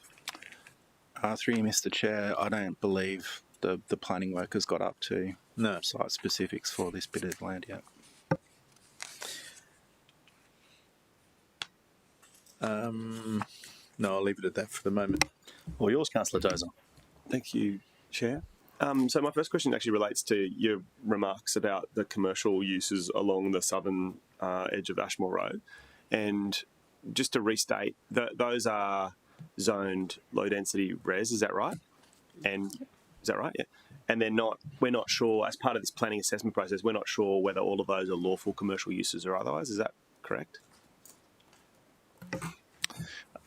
Through you, Mr. Chair, if I could just add to Juzzy's comment earlier, I think most of these businesses operating on the southern side of Ashmore Road have been approved. From time to time, there is a development compliance matter, but I can't sit here and promise that every single one's approved, but my advice would be I think most of them would be approved. There's been a long history of approvals along that road. Yeah, I suppose I'm just thinking, I've driven that road quite a lot of times coming from Chambers back to the west, which is where I live, so I've driven past it a lot, and I've always just assumed that there's been this growth, and it's a great example of where the where the market changes the shape of the city before the city plan catches up, and that market changes that. So I was just interested to know about that. The other thing I wanted to ask is, to what extent did we engage with the schools in relation to their occupancy? This proposal proposes to bring some residential into a site that's currently a shopping centre. Do we check on the occupancy of those schools to see if they can cater with that growth? Through you, Mr. Chair, no, we haven't as part of this application. Okay. All right. That'll be interesting. Councillor Wilkinson. Thank you, Chair. And through you, I just got a couple of questions just in relation to, firstly, the neighbourhood centre zone, which is outlined on here. Given the size of this particular site, and I realise we're only assessing that particular site, do we know the composition of the other sites around it? Are they the same size, or are they all separately owned? Is there any detail you can provide on that? Through you, Mr. Chair, is that in relation to other neighbourhood centres across the city? Or? No, just in relation to the neighbouring section that's adjacent to this site. Oh, yeah. Through you, Mr. Chair, so they're all quite smaller lots. I don't know the exact size of all of those, but together they're obviously larger than this one, but this is the largest parcel in this block. Perfect. Just in relation to, I guess, looking at things like the car parking, can you give me a bit more detail into the rationale behind that? I realise there's some, I think it's close to 1,500 car parks across the proposed development, but as far as being, I guess, a deviation for where it currently sits, can you just give me a bit of an idea how we came to that as being acceptable from the city's perspective? Through you, Mr. Chair, so at this stage it's just a prelim approval, so they haven't actually proposed all the car parks. It's really about varying the code accessible building height, density, and allowing for a supermarket tenancy. So they're required to lodge future MCU applications where all those come into play. They haven't actually sought to vary the city plan transport code, so when they do lodge an application, they'll still be subject to the transport code requirements. Yep, so further impact assessment as far as traffic goes for that, is that what you mean? Through you, Mr. Chair, so if we do approve this with those variations, or future applications will be subject to code assessment. So when they do lodge an application, they'll still be subject to AO1 of the transport code, and if they don't meet that, then it becomes the performance outcome. Okay. I guess my last one for now is that just in relation to, I guess, the non-trunk and trunk infrastructure that's being proposed, I guess from the officer's assessment point of view, given that to me it seems not insignificant as far as what's being proposed, but just making sure that again, I think you touched on it before, any of that trunk, non-trunk infrastructure would be basically conditioned to occur prior to stage 1, I think it was that you said. I just want confirmation that that is correct. Through you, Mr Chair, yes, prior to stage 1. So that's the commercial retail podium and the northern tower on Carrara Street. Okay. That's it for now. Councillor Martin. Thanks, Chair. Just on the centre zones, just interested in this as obviously a neighbourhood centre, but could you touch on surrounding centres and heights? So I guess my query is around, if this is a neighbourhood centre, would this undermine a district centre or regional centre that's nearby, and how that would sit across the city? Through you, Mr Chair. So the land uses that they've proposed are all code accessible within the neighbourhood centre zone code. It's just the supermarket tenancy they're proposing one to exceed the current code accessible is 1,500 square metres. So in our assessment, we have to determine, I guess, if there was to be a supermarket here, would that undermine the existing centres? So they provided us with an economic needs assessment, which demonstrated that there is a demand for additional floor space. We also got that peer reviewed, so we're satisfied that it won't impact the centres hierarchy. Yeah, thank you. So I get that around the code, the uses and the supermarket, but I think with neighbourhood centres and district centres, we have building heights. So I'm just seeking the surrounding, to understand the surrounding neighbourhood centres or district centres, what heights. Obviously, this is not in my division, so I don't know the centres as well as I would know the south. But yeah, I think do you have the code heights for surrounding district centres? Through you, Mr Chair, I don't, unfortunately, but we can find that out and provide that on others. We might be back to you, Councillor Patterson. Thank you. I'd like to raise 3 different concerns, one regarding heights, one regarding setbacks, and one regarding traffic. So on the first one, on page 218 that Mr Moran referred us to, you have stated that the tower heights do not achieve a wholly sensitive transition, and you've given reasons why you think that that is sufficient. Given that this is such an extraordinary change for this area, why was there not more done to achieve that outcome of ensuring that there is a sensitive transition? Through you, Mr Chair. So when we've assessed and determined that the building height is appropriate in this locality, it's because of what the locational context is around. So when you consider that it appears as a district centre and functions as such, we think that height, it is out of character, but it's not necessarily a negative impact. And then when reviewing that in context of the surrounding residential areas, it's quite substantially separated from those. So there's less hard impacts, in terms of shadowing, built form and privacy impacts. So we've considered that to be appropriate. Thank you, Chair. One of the other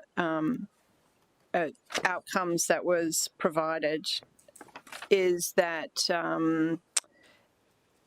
just a few more dot points down, that the development will make a positive contribution to the public realm through the activation of podium-level uses, landscape setbacks and new pedestrian infrastructure. I am concerned with what is provided on what will be the busiest pedestrian street. So Carrara Street, that's where, and I note with the design that has been proposed, I appreciate, we're not getting into design levels at the moment, but that is the most natural entrance and the closest entrance to all the schools. I don't think that what has been presented there in terms of that street and that minimum footpath meets that requirement of a positive contribution to the public realm. So if you could just answer specifically related to Carrara Street with that limited footpath. I mean, we've got much bigger one proposed on Ashmore, where actually there's not that many people that are going to be walking there in comparison. why did you think that met a positive contribution? Through you, Mr. Chair. So currently under City Plan, the requirement is a 1.5 metre wide footpath. We've conditioned the 2 metres because of the traffic that we're anticipating along here, the pedestrian traffic, sorry. And when you look at the verge width, I think it's just under 4 metres. Typically, we don't want to see anything above 2.5 because you don't have room for all the infrastructure and other services that you need in the road verge. So this is where I have a concern, because on one regard, you're saying, okay, this is what's code and what's required. And then on the other regard, you're saying, well, actually, no, we should propose this incredible step away from the city plan because it makes a positive contribution to the public realm. But we're going to do just 50 centimetres more than what you do on any standard road. So again, the question is, well, I might leave it there. I might leave that as a question, and that's probably more a comment for debate. But at the moment, I'm not satisfied that does anything at all to enhance a positive contribution. And not only the footpath, but in terms of the verge, because you've expressed that there would be landscaping light. But I realise I'm steering into debate, Chair. I might go to questions on traffic, and I appreciate this would be the most extraordinary level of submissions that Benoa has ever made on any property development, and overwhelmingly in the negative. Traffic was at the top of their list. So perhaps if we could just have the advice from the traffic experts in terms of what is there now and why they think that what's been presented will be acceptable. Through you, Mr. Chair, I invite Nick Prasser to discuss the traffic stuff.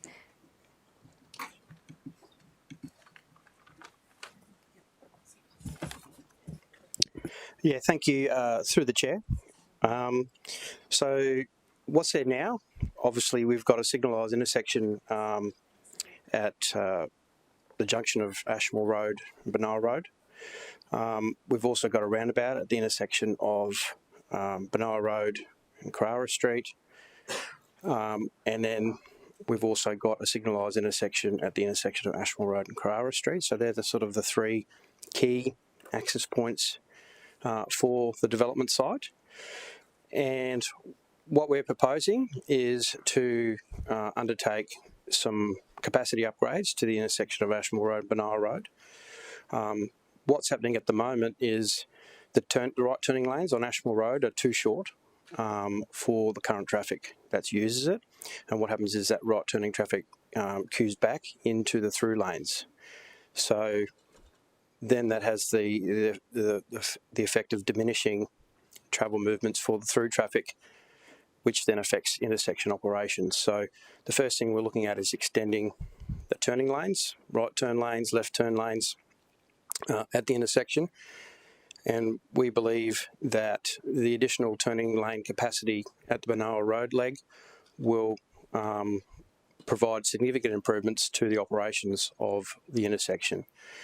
The other works that we're proposing to be a condition and to be in place before stage 1 is to convert the existing roundabout at the intersection of Benoa Road and Carrara Street into a signalised intersection for 2 reasons. One, over time, roundabouts lose their capacity. We only have to look at Robina as a good example of that. In peak times, roundabouts become saturated and difficult for motorists to travel through. So converting the roundabout to signals provides more capacity, but it also allows us to monitor traffic movements through there, as we do through our traffic management centre, where we can tweak traffic signal timing. We can monitor the operation of that intersection and do what we call flushing, where we can flush certain legs and give them more green time. But the third thing that will happen at that intersection is it drastically improves pedestrian safety, crossing busy Benoa Road, but also crossing Carrara Street. And what that allows it also to do is to remove the existing school crossing on Carrara Street. Now, what's happening at the moment is the crossing supervisor, it's difficult for them to do their job as well as monitor traffic flow. And what we're finding is that because it's so close to the roundabout, that it's really exacerbating the traffic situation in the area, the school crossing. So removing the school crossing and replacing that with a signalised crossing at the intersection of Benoa and Carrara will greatly improve access across those two busy roads. Some other works that are proposing is to upgrade the road pavement along Carrara Street, converting the existing zebra crossing on Carrara Street to include a raised platform, or wombat crossing as we call them. And we're also proposing one new bus stop on Benoa Road, which has got the support of TransLink, and embellishing 2 other bus stops. And those bus stops will include a premium bus stops, which includes double shelters, litter bins, proper lighting and proper connecting paths, and indented bays. And we're also proposing to install 2.5 metre wide paths on the major roads and a 2 metre path on Carrara Street. And the works include dedicating some land along the Ashmore Road frontage to make sure we have a wide enough verge there for the path. So they are the external transport conditions. Can I just get some clarity about that, Chair? Councillor Young. Thanks for the question, enabling the question. My understanding is all of these infrastructure upgrades would be provided in stage 1 rather than waiting years and years and years. So we'd see these improvements almost immediately. Through the chair, yes, these will need to be, all these works will need to be what we call accepted on maintenance before stage 1 commences use. Thank you. Thanks, Chair. Councillor Gates. Thanks, Chair. Through you. I just have a question about the preliminary approval and whether it goes to the extent of showing access in and out of this proposed development, and whether there will still be access from Ashmore Road and Carrara Street to gain entry and exit. Want to answer? Through you, Mr. Chair. So, yeah, these are the access points that are provided. We've also conditioned this. It's also noted that all service vehicles can only enter and exit on Ashmore Road and away from Carrara Street. Sorry, could you say that again? So these are the access points that have been conditioned, so they have to provide it in accordance with this plan. It's also noted that all the service vehicles will be entering and exiting from Ashmore instead of onto Carrara. But they can go in and out, both onto Ashmore Road and onto Carrara Street, or is it one? Just onto Ashmore Road. So vehicles can.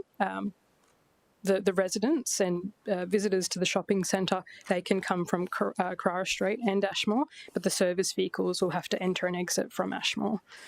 Okay, and where's the car parking in this layout? Through you, Mr. Chair, so this doesn't show the car parking layout that's been proposed because it's just the prelim approval. So when they do the detailed design and lodge the future MCU applications, that's when we'll know where the whole car parking layout would be. Thank you. Councillor Wilkinson and Councillor Tozer. Thank you, Chair. And through you, and just in relation to some of the commentary on the active transport and noting Councillor Patterson's commentary as well on Carrara Street, I see that Benoa Road and Ashmore Road, it talks about the 2.5 metre wide footpath, and from what I understand of today's conversation, I think if we went with code, it was 1.5, I think I heard, as far as that normality or where we normally set a benchmark. Given that we've gone the 2.5 on the other ones, and Councillor Patterson saying, of course, that the bulk of the foot traffic she believes could actually come down Carrara, is there anything that would stop us from looking to condition it rather than at 2.5? Through you, Mr. Chair, yes, we could look at conditioning that outcome. I'd be inclined to support that. Councillor Tozer. My question actually relates to the traffic modelling that's been done in relation to the Pindara Hospital. So I've entered and exited at the Pindara Hospital. And it looks like on the slide you showed us before that the entry, not that one, but the one that where you saw the, because you mentioned that there wasn't a car park plan done yet. There was one that had the internal. That's it there. So that the exit and entry to the internal road is right at the same location as the exit and entry to Pindara Hospital that's currently in there. Is there any improvements to the road environment there to ensure that people who are exiting the current hospital, lawful use, are not impacted by people coming and going on the big development side? I shouldn't call it the big development, sorry, the new shopping centre side. Yeah, through the chair, we did look at that, and we assessed what the interactions would be, and we decided that there was no additional requirements. We'll be slowing traffic down through Carrara Street through the introduction of the Wombat Crossing, which we want to control vehicle speeds and bring the vehicle speeds down through vertical displacement. But there is no plans. It didn't meet the warrants for separate right turn lanes into and out of the development site. Okay. And is it possible, even though this is just a preliminary approval, is it possible that the particulars in relation to that could be dealt with in a subsequent application after the preliminary approval? Through you, Mr. Chair, could you just clarify what you mean? Sorry? So if councillors were of a view that the entry and exit to Pindara Hospital needed to have, there needed to be some acknowledgement of that in relation to a future application relating to this preliminary approval, would we be able to condition that sort of road environment change to improve safety? I think what I'm getting at is it looks like on a busy day there's 400 people living here. I think 400 units, is that right? 413, yes. Yeah, so there's 413 dwellings coming and going, and that looks like that will be a kind of a primary internal road to a future car park when it's lodged. It would almost appear like that's going to have a four-way, Carrara Street being the horizontal, and then the entry and exit to this development plus the entry and exit to the hospital. It occurs to me that councillors might want to be able to assess that more stringently down the track. I can't vote today, but I'm trying to work out, is that possible, or would we need to address that in the preliminary approval process today? Through you, Mr. Chair, yes, that will be addressed in future MCUs, but we could condition outcomes now as well through this prelim approval. And just so I can be clear about that, Mr. Prassi, you talked about where the Wombat crossings are. Are they the two arrows on either side of the blue arrow? Is there two Wombat crossings, or where are you proposing there to be a Wombat crossing on Carrara Street? Through the chair, we've actually got 3 crossings on Carrara Street. We've got a school crossing, which will be where the roundabout is depicted. That's going to be a signalised crossing. Yep. So we'll be removing that, and that will help with the traffic. We've also got a zebra crossing now, which is further down, as you can see there with the blue, which is just adjacent the Pindara Hospital car park entry. Correct. So we're looking at putting a raised crossing there, and there's further down the street. We've actually also got a pedestrian refuge island further closer to the Potters, like down community area. Yeah. And was there any assessment of a signalised crossing coming in and out of that main, what appears to be the main entry for this development? Yes, we did look at a signalised crossing, and as I said before, it didn't meet the warrants, but. We thought that a raised Wombat crossing would suffice. Yes. Okay, thank you. That answers my questions. I'm thinking of I'm just having visited my ailing mother and father-in-law at different times in Pindara. I just think that coming in and out of that might warrant lights, but traffic signals for traffic, not pedestrian. That's what traffic is what I'm thinking. Yeah, there's cars coming and going. I'm conscious that if there's 400 people living in this thing and people need to visit the hospital at 8 o'clock in the morning, it's going to be quite difficult to cross the traffic as everyone's kind of coming out, and that will be interesting. Councillor Gates was next.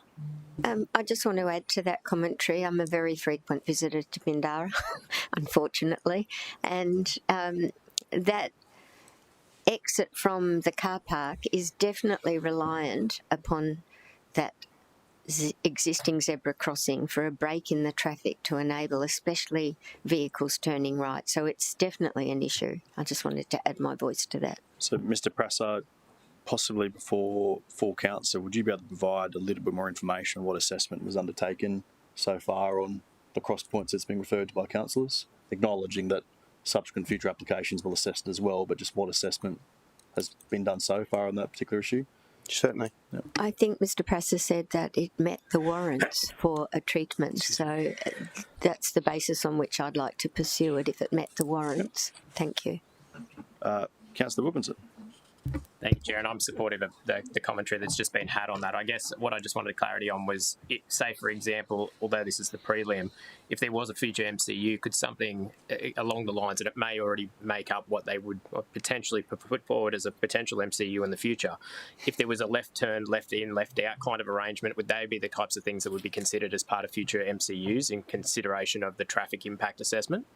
Would that be something that could be, you know, looked at? Yeah, that's left in, left out. That, to me, again, if the signalisation isn't, and again, supportive of the Wombat crossing in that respect, but just those types of things, would that be considered as part of a future MCU for the site? Well, through the chair, yes, yeah. It can be considered.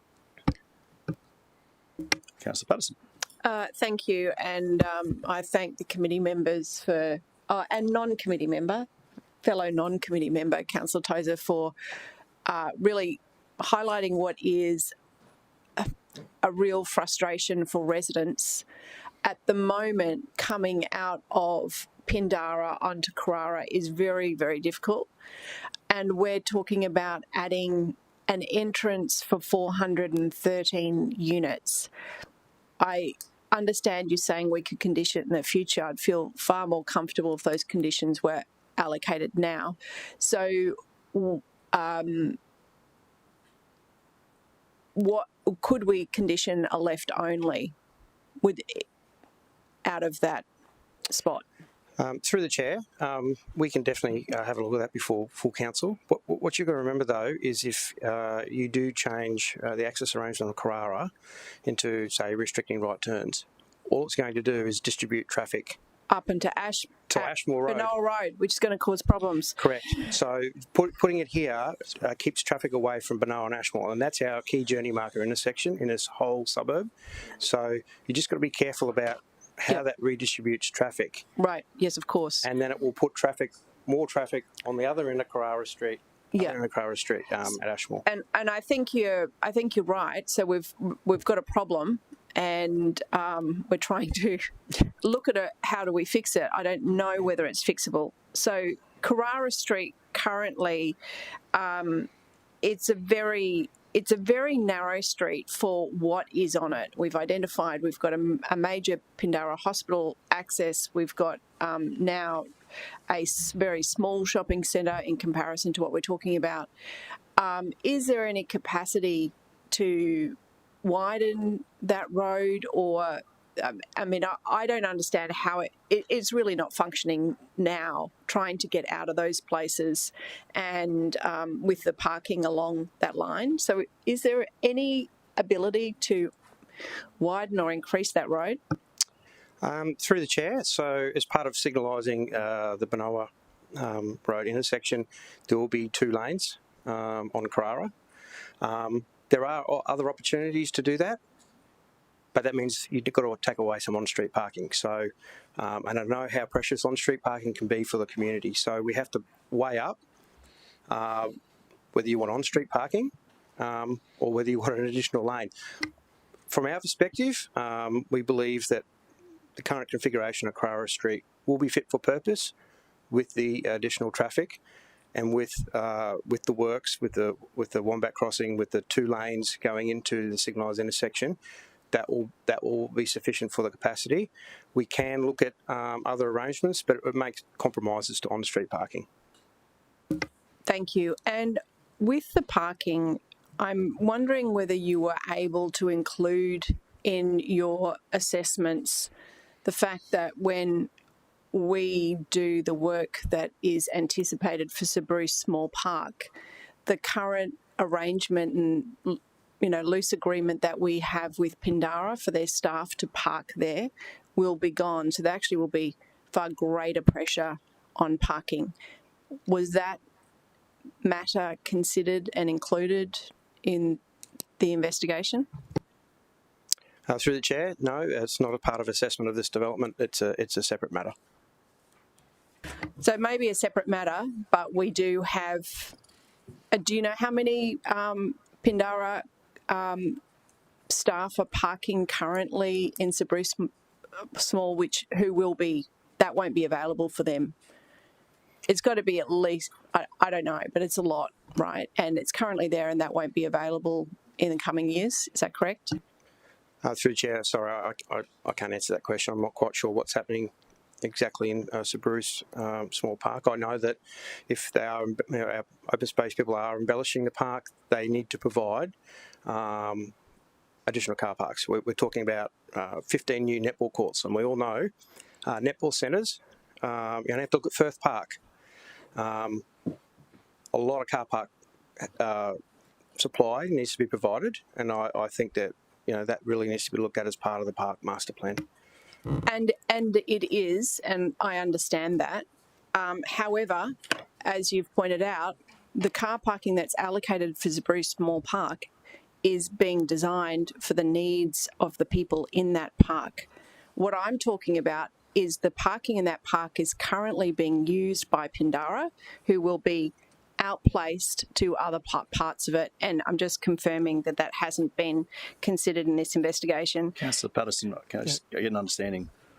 So I get what you're asking, but the assessment of this application on this site doesn't need to consider that. So I'm just trying to look for the nexus of what you're actually asking officers to consider. Well, because the issue, it may not have to consider it, but the reality is within I think our target is by the end of 29, there will be a displacement of a lot of Pindara staff that can now count on parking inside Sir Bruce Small Park, and they won't be able to do that. And what we've had confirmed is that that matter has not been considered in the traffic investigation. So, again, the nexus, so that might mean those staff are looking to park on Carrara Street or on street. What's the nexus to this development application and its car parking requirements? Well, we're looking at the impact on Carrara Street. There's such an intensity on Carrara Street, and we were talking about, is there the capacity to widen the street? Ideally, for a project of this size, you'd be looking at widening, and actually I think the officers first suggested taking out some of the car parks on that street, and that was their ideal proposal. And I said, we can't take out one car park. We just cannot. So I'm grappling with that. Yep. So I don't believe this application is suggesting the use of on-street car parking, so I'm missing the nexus. Like, this application's assessment doesn't take any of that into account, and if it's not proposing the use of on-street car parks, I'm just struggling to see what this line of questioning is getting us to. Okay, so the reason is, we've just heard from Mr Prasser that if we did want to expand the road on Carrara Street, which I think was actually the original preference of officers, we would have to remove off-street car parking. But we have other pressures on that area, which means we can't take one off. So the ideal recommendation from officers is we remove some car parking, and that would address the intensity issues of Carrara Street. But the fact is, I don't know whether we can. And that's why I believe the recommendation now is that we don't remove those. So just to confirm, the transport officer's recommendation isn't that. What you've put forward is not for that. Through you, Mr Chair, the applicant did propose other measures, and that included a lane extension from Carrara onto Ashmore, but that would have taken out, I think, 3 or 4 car parks, and our preference was that those remain. So as a part of this application, they won't be removing any car parking spaces. Yep. Thank you. Can I would have been lost. So I think we've identified there's quite a few issues on Carrara Street to resolve. I just wanted to raise, and first of all, I do want to thank Mr Prasser and his team, because I'm quite excited about a lot of the changes for this area, and I think they'd be very welcome by regular commuters. But when we met on site last week, Mr. Prasser, you know that it took me 12 minutes to go the kilometre, and for you as well, to go that last distance. So that pressure is real right now.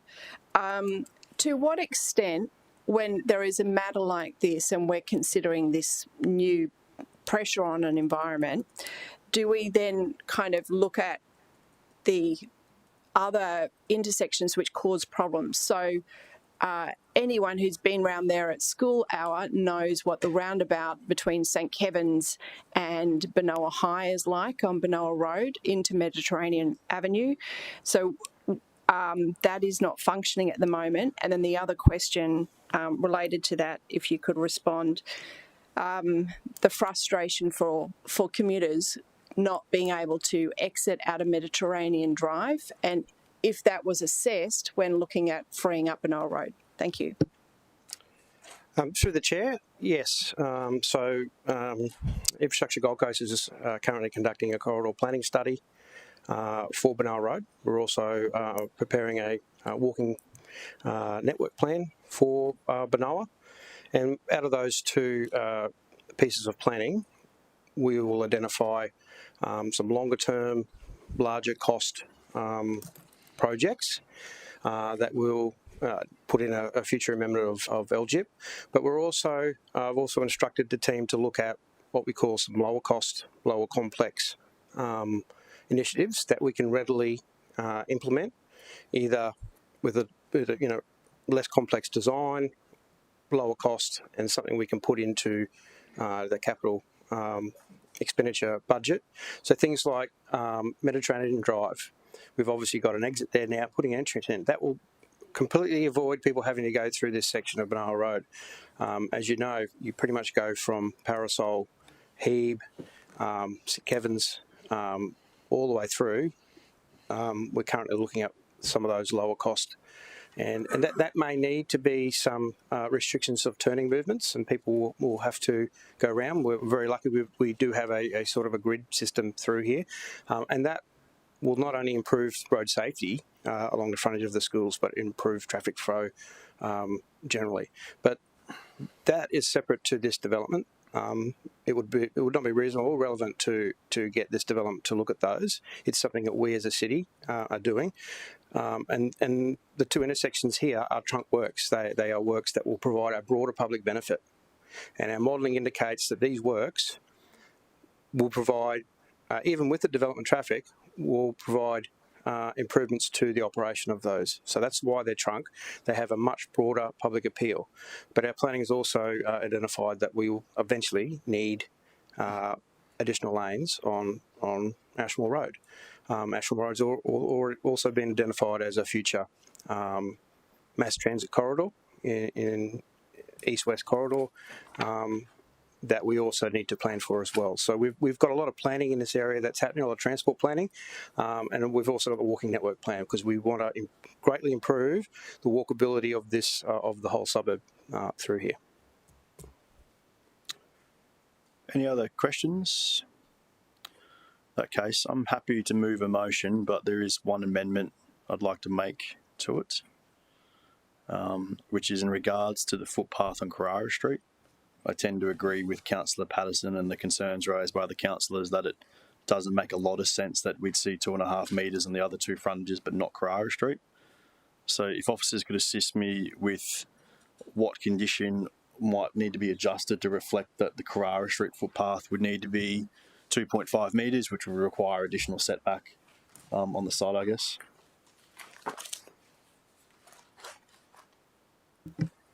Through you, Mr. Chair, condition 13 on page 227,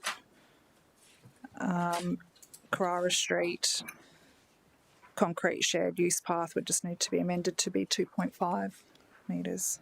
Okay. And is it easiest to spell that out in the recommendation than update the attachment? Yep. So could we just put it that, sorry, Lara, do you mind referencing that again, that condition? Yep, so condition 13.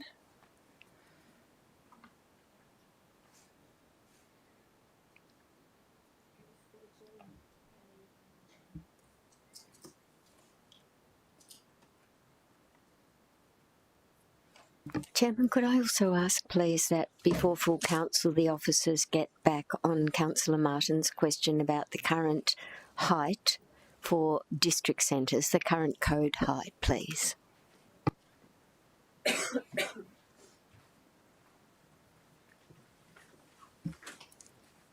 Cool. Okay, so confirming for Councillor Gates, officers will pull that information together in regards to other district centres and heights. That's the amendment I was seeking to adjust, which in effect brings a 2.5 metre footpath to Carrara Street. Councillor Curtis. That's a good question, Chair. Thank you on that one, because during the original discussion when you presented to us, you talked about the standard verge sizes and why we wouldn't necessarily have extended footpaths in some zones because of underground infrastructure. I can't help but think that during the rigorous assessment you would have done like some high level analysis of that area, and that there perhaps was a reasoning behind the 2 metres. I'm certainly very supportive. I love footpaths. Footpaths are great. Want a bigger footpath, but I certainly wouldn't want to see a condition that compromises, say, landscaping effects or whatever for the sake of just the footpath. So I just want some insights as to why it was 2 metres to begin with, and making sure that our condition's not going to compromise the overall outcome. Through you, Mr. Chair. So when we looked at providing a wider footpath on Ashmore Road, it was really because it's a high order road. So I see what you're saying in terms of the additional foot traffic, but because that's not, it's a lower order road and it's got a smaller verge, we considered the 2 metres appropriate. That also goes beyond what the current city plan requirements are. But when we do look to get a 2.5 metres, we can have a look and determine whether or not we can get that with the land available, or we could potentially apply some land dedication conditions similar to what's happening on Ashmore Road. Yep. So just to clarify, it's the land development guidelines that dictated this in the first place. So while the practical use of the area, as explained by Councillor Patterson, probably doesn't reflect that, Ashmore Road being the higher road gets the bigger footpath, Carrara Street doesn't under the current land development guideline, we can go to 2.5. What I was going to mention was that before now in full council, if officers and the applicant could just work that through and make sure, can that be achieved in the road reserve, or would there need to be an amendment that pulls the setback in a little bit to let that to occur? That can be finessed before full council, and if needed, amended plans set up full council adjusted. Question, Councillor Patterson? Yeah, just on that, and I couldn't be supportive of. I appreciate what you're attempting to do here, but I couldn't be supportive of the footpath if it is going to limit also the landscaping. It kind of defeats the purpose and specifically goes that public realm. So if it was a condition that it was a deeper setback, which allowed for that public realm, which included the footpath and included the landscape, that would be great. Otherwise, it's it's not necessarily helping anything. We'll get those. You can't answer that today, but we'll get those plans looked at before full council. I think you understand the intent. That's my intent as well. There shouldn't be a reduction in any of those other elements, and we'll work that through. So that's the amendment I've proposed. I'm happy to move that. Councillor Wilkinson, were you indicating willing to second? Very good.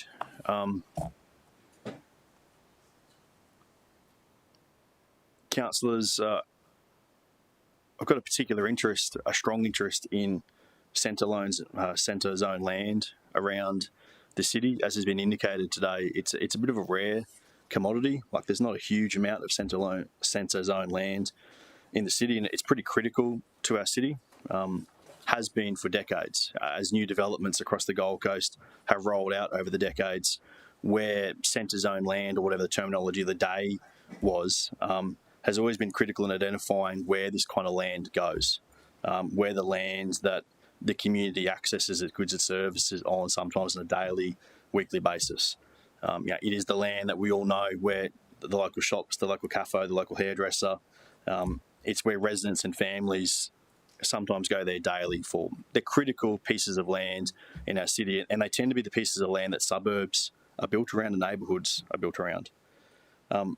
While some of the uses over the years have changed, ensuring that centre zone land is delivering what communities need now, but offering the flexibility to respond to tenant and consumer demands remains important to a growing city, and remains important to those suburbs of neighbourhoods that they've underpinned for decades.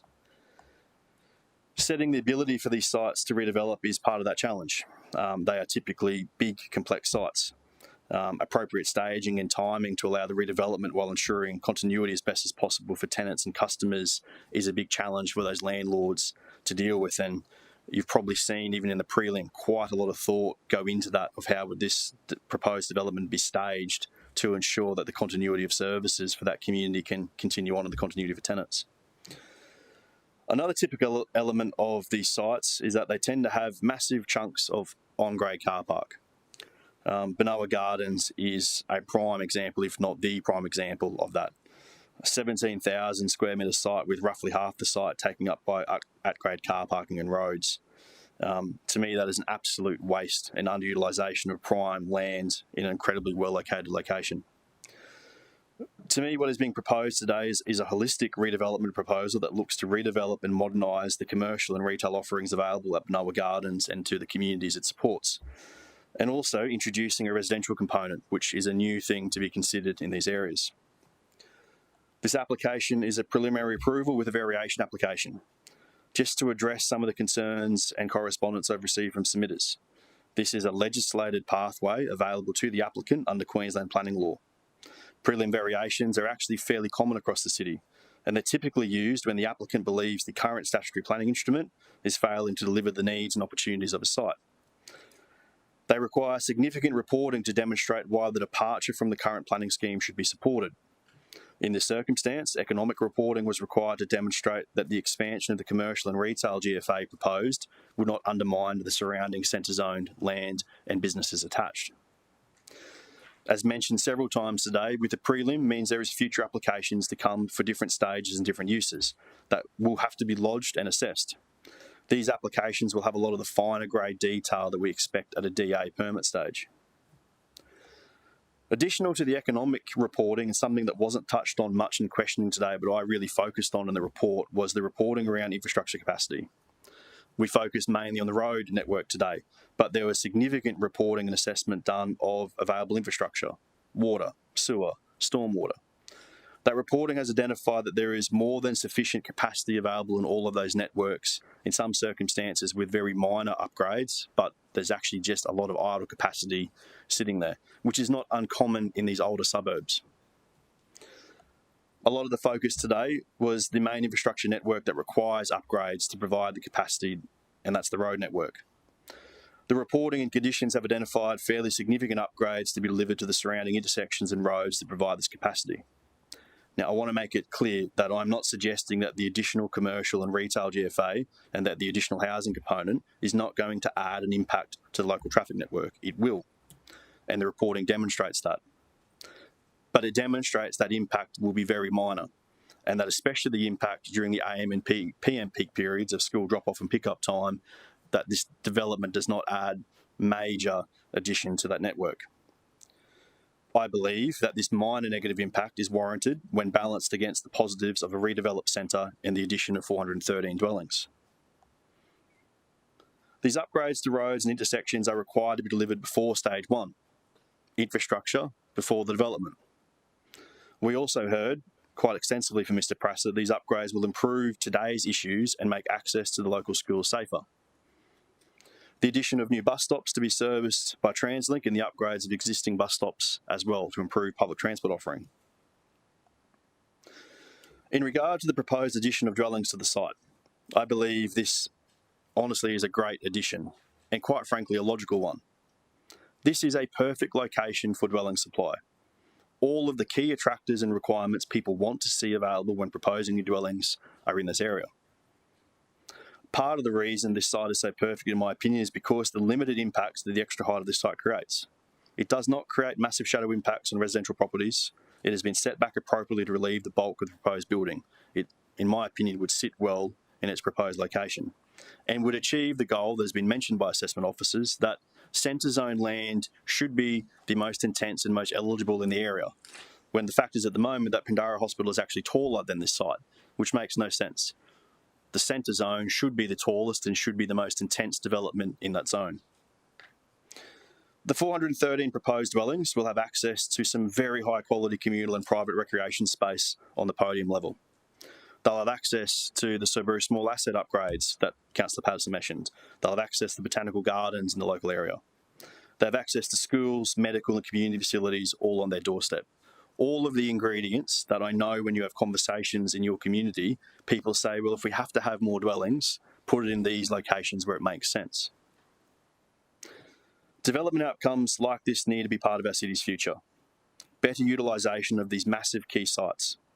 Redevelopment of tied commercial and retail opportunities to reflect to today's community's expectations and needs, and also, where appropriate, delivering additional dwelling supply in these logical locations that are supported by the infrastructure, services and amenity our community rightly expect. I encourage committee members to support this application. Speaker against the motion. That was a dead shoot off. I'll let you two, paper, scissors, rock of who wants it. Councillor Gates, Councillor Martin, who wants it? Councillor Gates, looks like you have the floor. Oh, thank you very much, Chairman. I want to start by saying I would love to be able to support this preliminary approval. I don't dislike the perspectives. It looks like an amazing design, and I respect the previous work of the applicant. But what troubles me is the significant departure from city plan and the fact that we have, well, there's been no opportunity for the community to engage with council about such a significant height increase at this location. Many of them would be aware of city plan. I don't believe they would have expected such a departure from a potential 14 metres in height up to 59 metres. I agree that some height at this location would be appropriate, but I'm very uncomfortable with providing a preliminary approval at 59 metres, because we talk a lot about community engagement and ensuring that as a council we have the trust of the community. And I just don't see how we can keep the community's trust if we support something that is 17 stories higher than the code accessible height. So my gut feel is that this site should form part of our new city plan deliberations.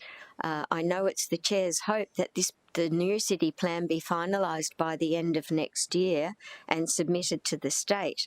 So it's not such a long time, so that we can ensure that the community is taken on the journey, understands the need to accommodate growth, and especially in infill locations where existing infrastructure can serve the needs, rather than greenfield where new infrastructure has to be provided.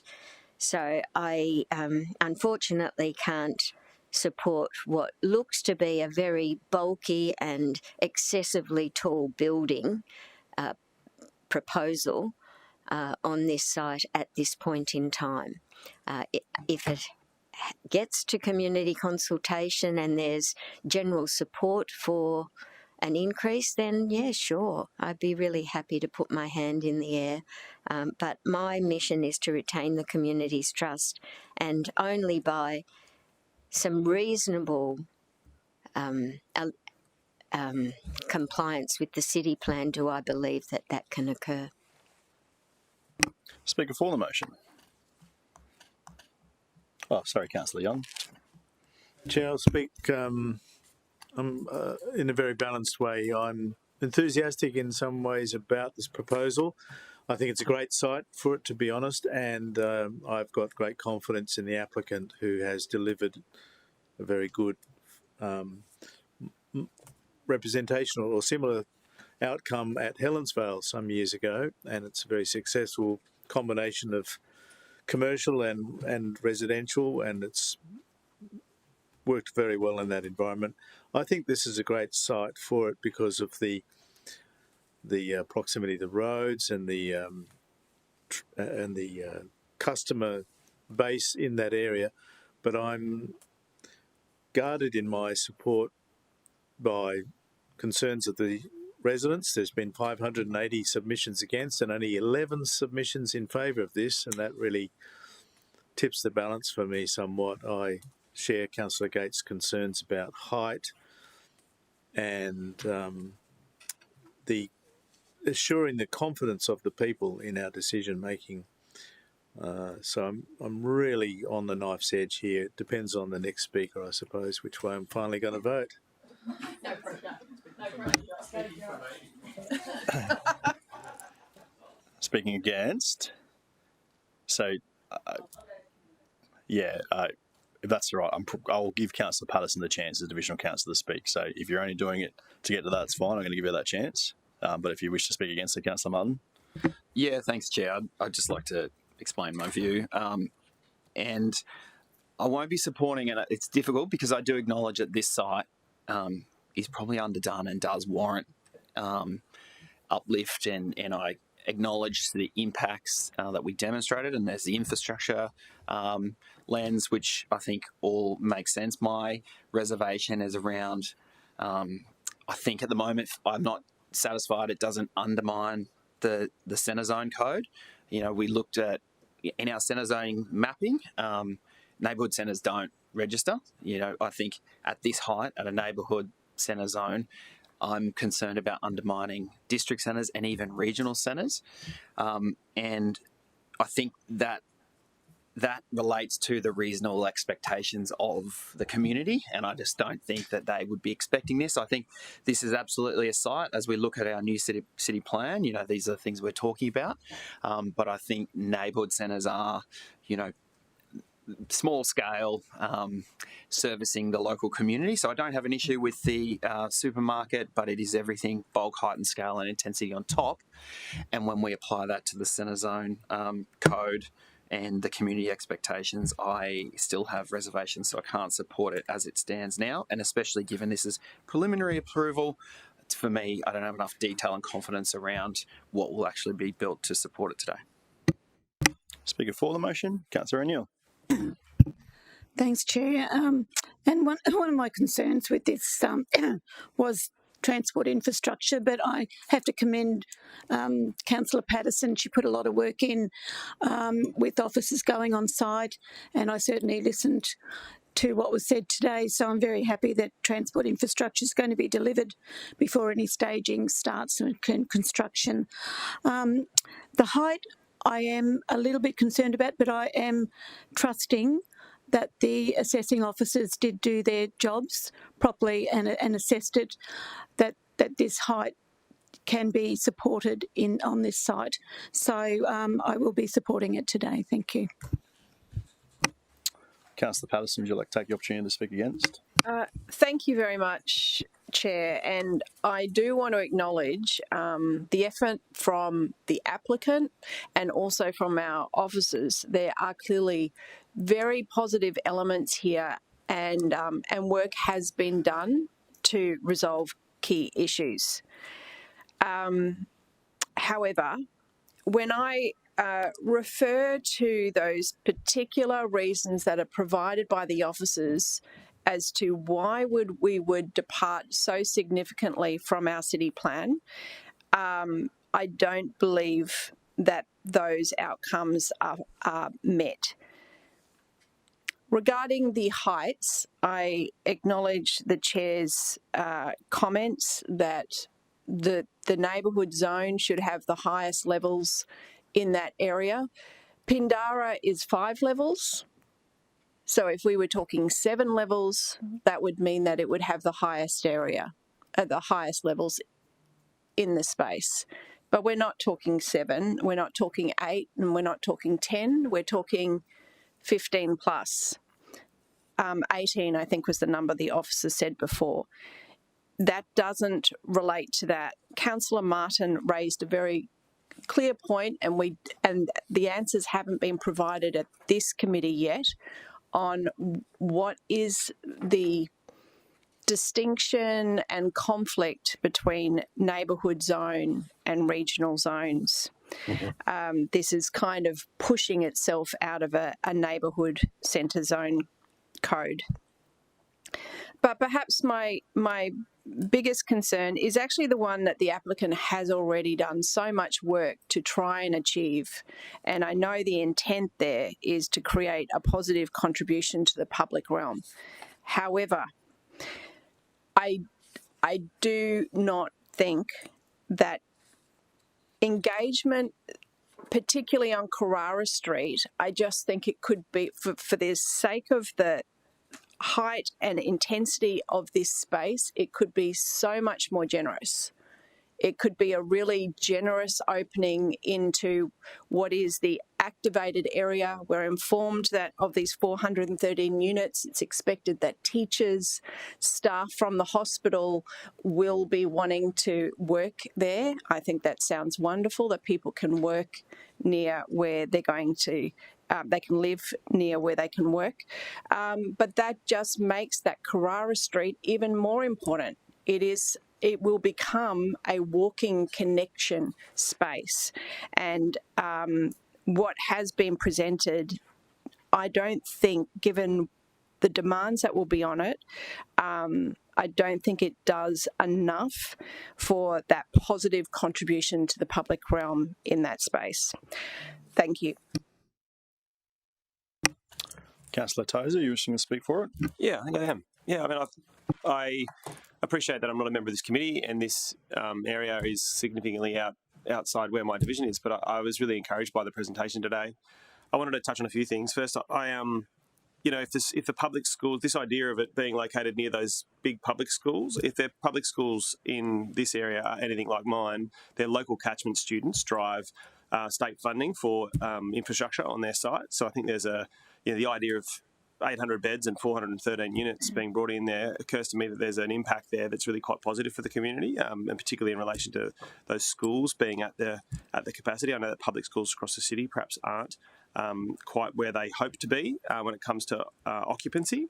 I think some of the transport issues that were addressed today, whilst I had some concerns coming into committee, I feel like there's some ways to navigate that over the subsequent processes that we go through, and I think that the answers that Mr. Prasser provided in relation to the Pindara ingress and egress at the same location as the Carrara entry to the main thing, we addressed those today, and I know that the applicant is listening, and I have no doubt that solution will form part of a future application.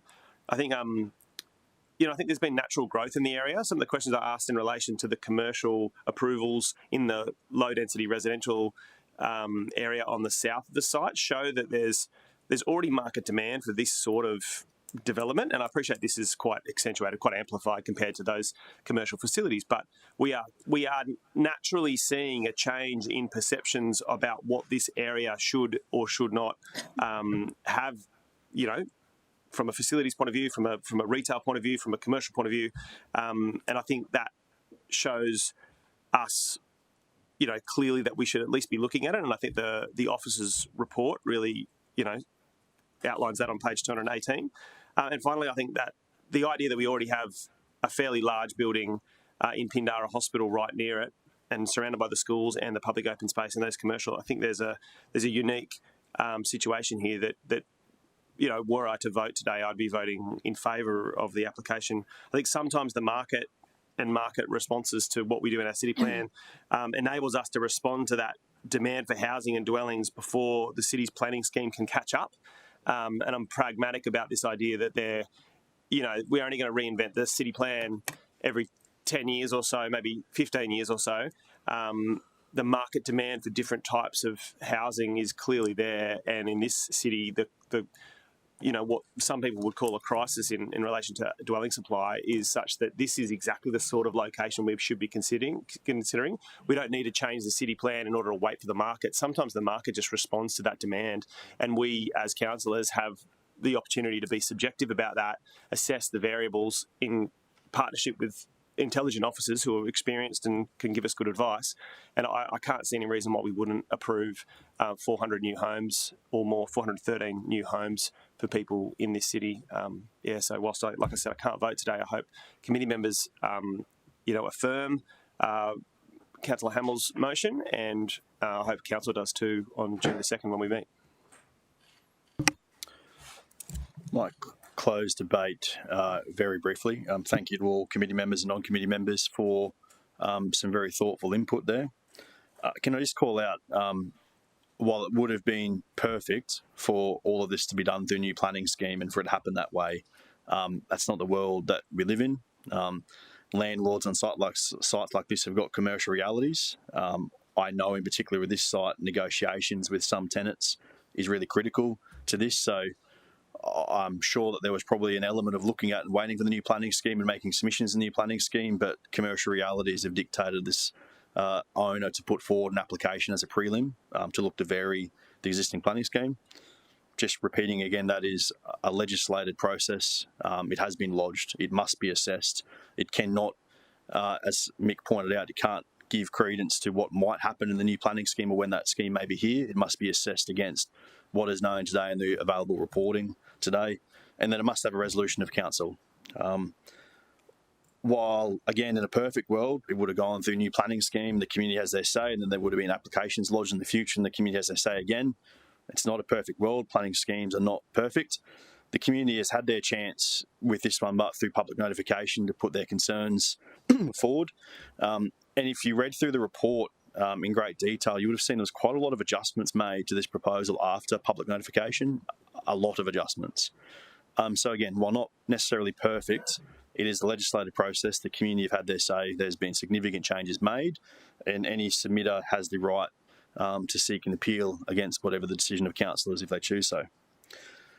To Councillor Martin's point just around the other centres and whatnot, I just wanted to focus on that a little bit because we had the economic reporting for this one peer reviewed. This is a fairly big consideration with anything proposed in centre zone areas, is what impact does it have on other centre zone areas. So it was the right call for that reporting to be peer reviewed. And what it clearly demonstrated, what it clearly demonstrated was that the additional GFA proposed in this site does not undermine any other centre, no matter where in the hierarchy in the area, because they work as an ecosystem. It clearly demonstrates that. The peer review demonstrated that as well. So I have great confidence that the additional GFA in this site for the commercial and retail does not undermine any of those other centres. In fact, what I think we'll see is more proposals like this one, that those other centres who are also reaching a certain age and have got certain size holdings are going to want to redevelop. The commercial reality is that knocking down 2 stories and putting 2 stories back doesn't work. They're going to need yield to make it happen because the rentals you get for commercial just don't deliver the same way. And I think they'll all be looking at their big sites and those locations and looking at what might be an appropriate amount of dwelling supply to go in with those uses. Will it be this height and this density at all locations? No. This is specific to this site. This is specific to this site because of its size, its location, and infrastructure availability and reporting. There will be sites that might be bigger than this one, but because of infrastructure availability or traffic concerns, whatever they may be, might achieve less dwellings. There could be sites that are smaller than this one that might be able to achieve more dwellings. It will very much be a site-by-site specific thing to be dealt with. Which to me comes about the impacts of height. It's been raised by a few people today, and as I do with anything to do with height, I come back to what is the impact that does the height create. Typically, when we're looking at height, it's in a residential tower right next to other residential, and it's concerns about the shadow impacts that creates, or the loss of natural light it creates, or wind impacts. In this location, we have none of those issues to be concerned with. Apart from when you drive out of residential streets towards this site, you will be met with a much bigger building than what you are now. There's no doubt about that. But in terms of hard impacts, is it going to shadow people's backyards? Is it going to have them looking out their front window at this massive podium? It's not. Where it sits, what it's surrounded by, mitigates that. I think if we were talking about low density immediately on the other side of the road with people's backyards in shadow, or people being able to see this from their front door, you'd be having a different discussion, but that's not the case. Reiterating again the availability of infrastructure. That is critical to all these discussions. If we're going to talk about putting more dwellings or more anything in these areas, it's got to be about infrastructure availability and what is the cost to the developer and to council to make that work. In this circumstance, there is sewer, water, wastewater, all available with very minimal upgrades. What there can be is some really significant investment in a local road network and especially intersections that don't just address the impacts this site creates. And I really want to just make that distinction, that the intersection upgrades and the road upgrades are not just because of what this site will generate. They are to address issues that are occurring right now, right today. They will improve safety outcomes for access around schools. They will make it easier for parents and residents and workers in this area to get in and out with those upgrades. To me, that's a balanced, positive outcome of, by allowing redevelopment to occur and seeing investment in those areas, the balance of the improvements you get to the local network that benefit others beyond new shops and more dwellings. Councillors, again, I believe this is an excellent proposal, one that we should be looking to support strongly in the hope that it leads to other landowners of sites like this in the city being prepared to look at this, which will create site-by-site circumstances to be dealt with, but we shouldn't be afraid of that. We should encourage it, because this is an excellent outcome in my opinion, and I would encourage you to support it. Debate is closed. We will call for, would you like to see the vote called? Division? That's the word. I couldn't think of it for a second. I'm literally going, there's a word here I'm missing. Division. Division is called. I'm looking at Joe. Help me out here, Joe. I couldn't remember the word. Division is called. All those in favour? Councillor Hamill, Councillor Young, Councillor Curtis, Councillor Wilkinson, Councillor O'Neill. Against? Councillor Gates, Councillor Martin. The resolution is carried. Councillors, I know we've got a couple items to get through, but I'm hoping they'll be relatively quick. So I'm going to propose a 5-minute toilet break, and then we'll get on with the last few items. Meeting adjourned for 5 minutes.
Councillors, the meeting is recommenced at 12:01 p.m. Councillor Tozer has his cup of tea for his froggy throat. We will jump into 6.7.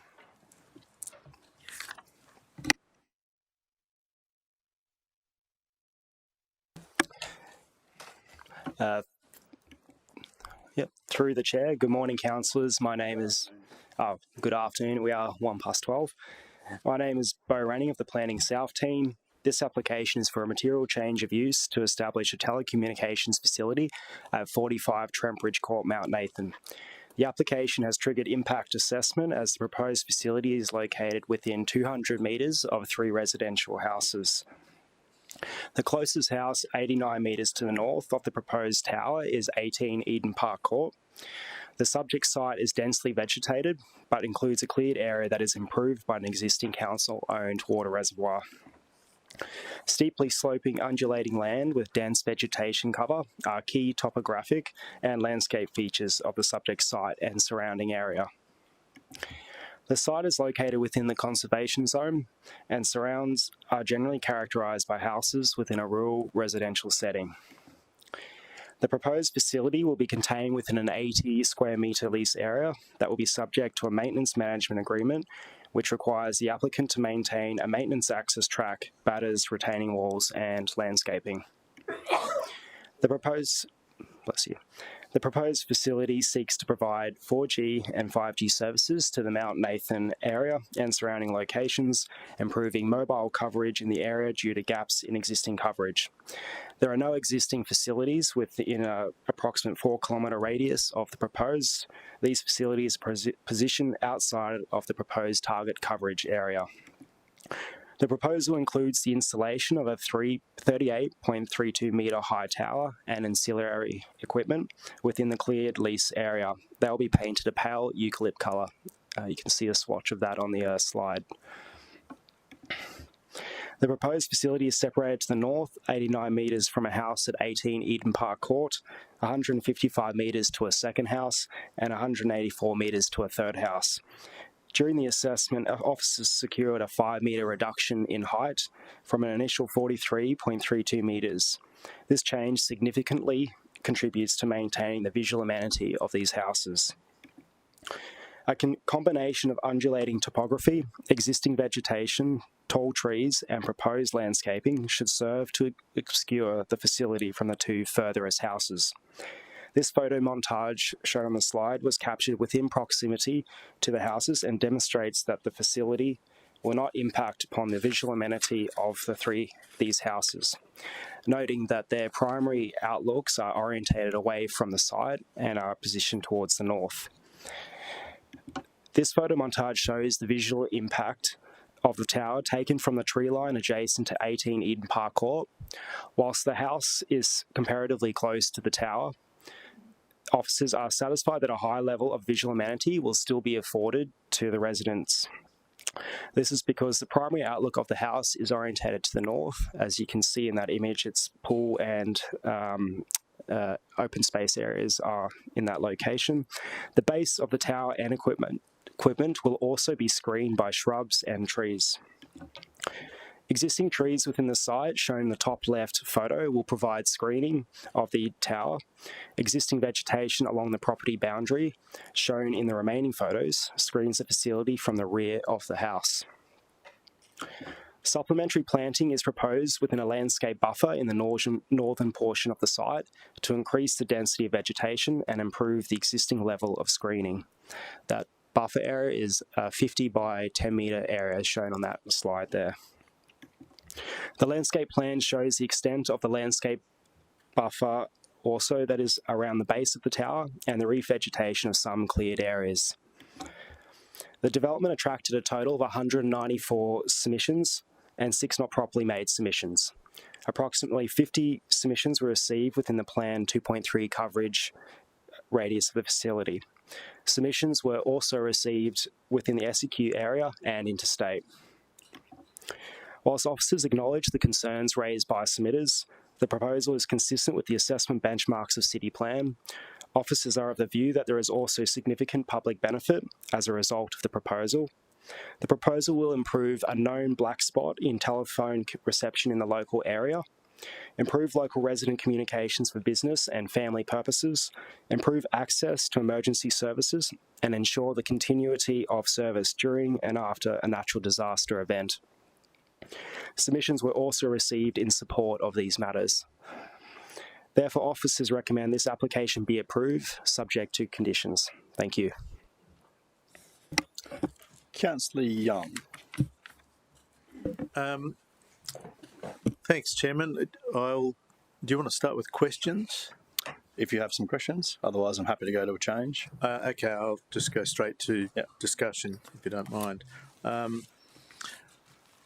I just want to start by saying I'm really grateful to the officers who've worked very hard on deliberating this matter and bring this report to us. I'm also mindful of the fact that we've had 200 submissions in favour of and against this proposal in an area that does not have a lot of people residing. So that's an extraordinary number of responses, indicating a high level of concern, which I believe is justified and has my support. I'll go through a range of concerns with the report and the recommended outcomes, but I wanted to introduce to you a possible change. Given that we've got a recommendation for approval that's likely to be carried by committee, I've sought to introduce a change to condition number 7, which the officers' chamber support can show to us. This relates to the landscaping and would just require planting of a couple of trees in a road verge to provide a better level of visual screening of the tower. So we have those words. Yes, just waiting for that. And it looks like we've got the other one as well. Councillor Young, if you wanted to talk to that. Yes, I will. Thanks, Chair. So condition 7 change, when we see them, is just to ask for some trees to be planted in the road verge, and that will help screen as you come down to the site from Nathan Valley Road, and that's very, very important. The second conditional change is in relation to the provision of power to the telecommunications device. Given that there's just one line of cable to go down, it's I think about 400 metres. It's a narrow little country road. It's very beautiful out there, and my concern is impact on vegetation. So the applicant sought to cross the road with the power line to avoid that impact on vegetation, but we're more and more adopting a viewpoint about protecting critical infrastructure, and a telecommunications device would be critical infrastructure. Therefore, I believe that having the power lines underground will protect the sustainability of the power supply to the device without impacting upon vegetation. So that's the additional condition, which isn't there, but I think is in the previous screen that we saw. Understood.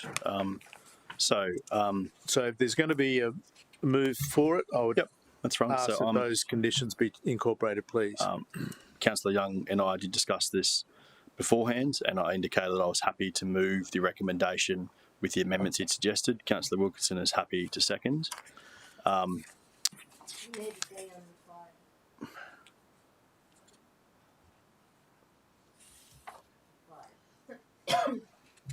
Okay. Now, Councillor Mark, can I just check, you had a question before we get into debate? Was there a question you had to ask? Thanks, Chair. Yeah, mine was just around the vegetation screening. I know I just saw there was some specific tree species names in there, but just seeking to make sure that it's appropriate and will screen, and it's not. Could you explain a bit more about the screening and why those particular species were chosen? Through you, Mr. Chair. The 3 tree species, the first one, Lephostomen, is a Queensland box tree, which has a reasonable canopy. The second one is a Syzygium, or lily-pilly, and as you know, that's a fairly dense sort of hedge screening tree. And the third one is actually a hoop pine, so it would take longer to grow. So probably our preference is probably the first 2, but there's some options open to the applicant. So, Chairman, if I can continue, if I could draw your attention to page 358 of the report, please, councillors. There's an image at the bottom of the page, figure 27, which is a montage photo demonstrating this tower. And the purpose of that screening is on the right-hand side of that image is the green space that's at the sharp corner, and the plants would be put in there. And from further up the hill, therefore, that tower would be mostly obscured at the time of maturity of the trees, whilst still preserving sight lines at that corner to enable there to be no, or to mitigate potential traffic incidents. And on the top right of the following page, figure 28, page 359, is that corner. And so it's all low cut to enable there to be sight visibility around the corner, but these trees would pop up above that and have a clear trunk space of 2 or 3 metres. But I'll continue through the report,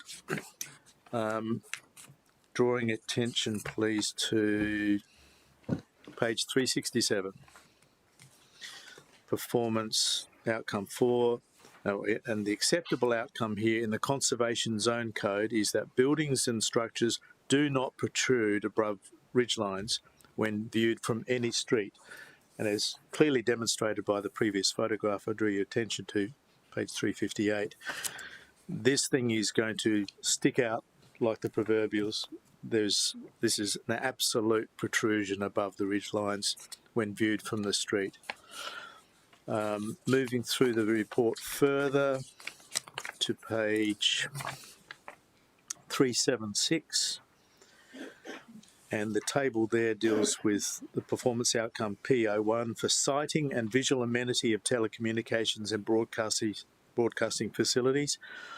The acceptable outcome is that freestanding tower facilities do not protrude more than 5 metres above an existing tree line or ridge line. And freestanding tower facilities do not exceed a height of 30 metres. This is 35 metres, roughly. So it's clearly not meeting that, and it clearly protrudes above the existing tree line and ridge line. It's just failing completely to meet these provisions, which are particular to the site and particular to the telecommunications facility. And these are the reasons I won't be supporting this proposal, Mr. Chairman, although I don't have an alternative, that is to refuse it, because I don't think the grounds are strong enough. On the following page, 377, amenity impacts on sensitive land uses at the bottom for telecommunications and broadcasting facilities code. The acceptable outcome is that new facilities are separated by a minimum distance of 200 metres from existing approved and planned sensitive land uses. As has been recognised in the report, there are 3 residential dwellings within 200 metres.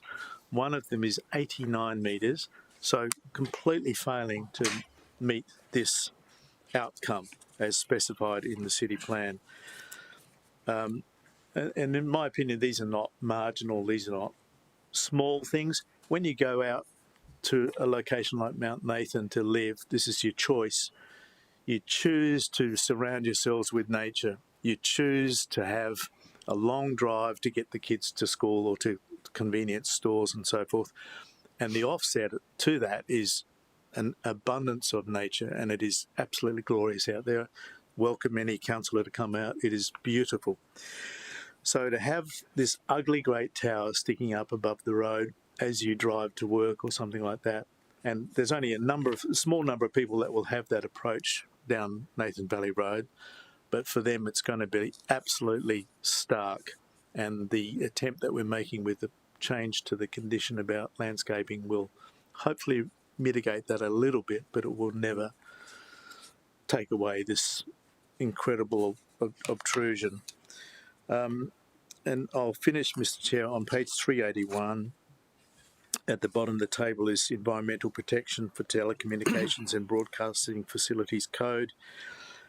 The impact on the natural environment from the installation, operation and maintenance of the telecommunications facilities is meant to be mitigated having regard to fauna habitats and remnant vegetation. And as mentioned, along Nathan Valley Road, where the power line is intended to be, there's significant remnant vegetation, beautiful, beautiful big oak trees hanging over the road. My fear is that they will be removed to construct power lines, or would be required to be removed to avoid damage to those power lines in the future, and hence the desire to have the power lines go underground for that section. I think it's a perfectly reasonable condition to apply, and I hope the councillors who are in favour of this dreadful proposal will support the inclusion of those conditions. Thanks for your Councillor Young, thank you for that and for very strong input on behalf of that very special little part of the Gold Coast and that community you represent.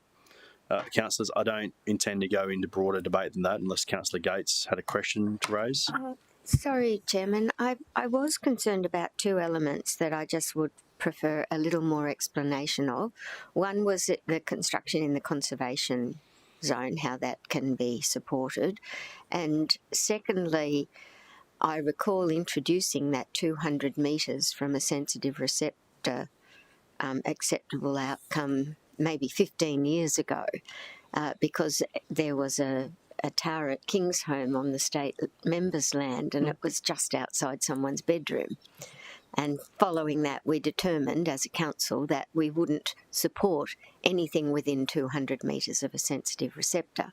So I see that we have supported it in this instance, and I just wondered if I could have an explanation of why that has been ignored on this occasion. Through the chair, the conservation zone for a telecommunications facility, the tables of assessment show that it triggers code assessment generally within the zone if it is outside of that 200 metre distance that you refer to. If it is within that 200 metre distance, we then have to assess it against the performance outcomes of the telecommunications and broadcast facilities code.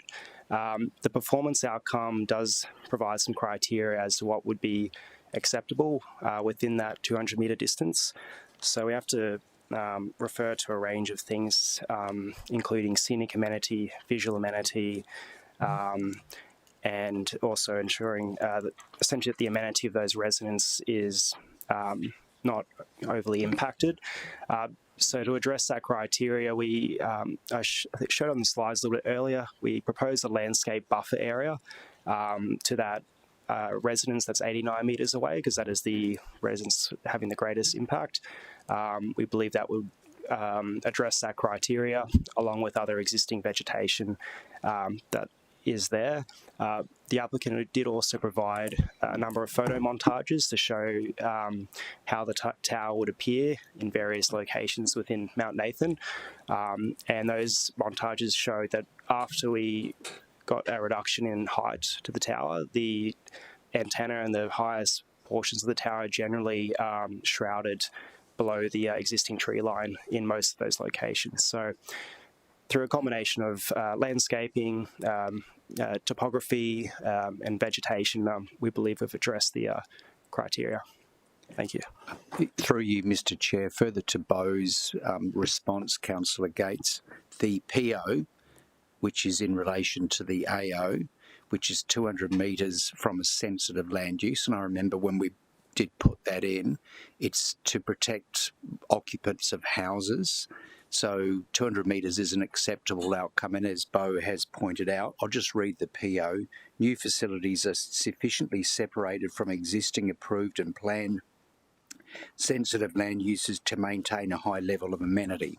So as Beau said, the actual outlook of the dwelling at 89 metres looks away from the telecommunication facility. There's existing vegetation, and we do have some pictures which actually show there's some decent landscaping, and we have proposed landscaping. So when you throw it all together, we think the proposal does meet the performance outcome, and that's why we can justify it to be closer than 200 metres. Councillors, it was remiss of me to point out this is Beau's first time to committee, and he's doing really well so far, but welcome, Beau. I promise Phil and Roger will let the leash off some stage. Beau did exceptionally well. Did very well. Councillors, if there's no other questions, but I do appreciate the one from Councillor Gates with a bit of extra detail. Councillor Young, did you want to speak to this item any more than what you did before? Thank you. Yes, Thanks, Chairman. I'll be voting against it. I don't have another motion, but I'll foreshadow that if this approval motion doesn't get up, then the matter be delayed until full council, at which point I can bring forward reasons for refusal. I should have pointed out that telecommunications in the area are really bad, and there have been some submissions in favour because of that fact, and that includes the nearby emergency services. Rural fire brigades, they're mindful of the fact that telecommunications are pretty bad in the area, but overwhelmingly I cannot bring myself to support this. I want to again mention my thanks to the officers who've dealt with this over a very long period of time. The applicant themselves delayed their response to the request for further information by quite a considerable amount of time. This has been painful and a tense period for the community, and they will not be happy to see this being approved, as I expect will be the outcome.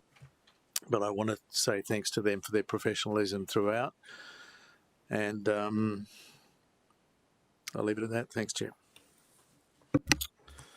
Councillors, we'll close debate and take the vote. All those in favour? Division is called.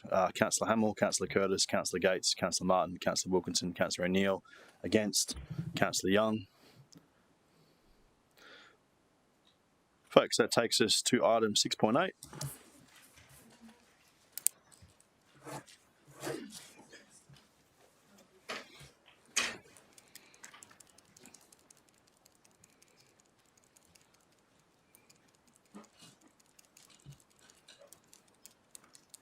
Chair, I only unstarred this to move it and speak to the rationale behind this sort of outcome.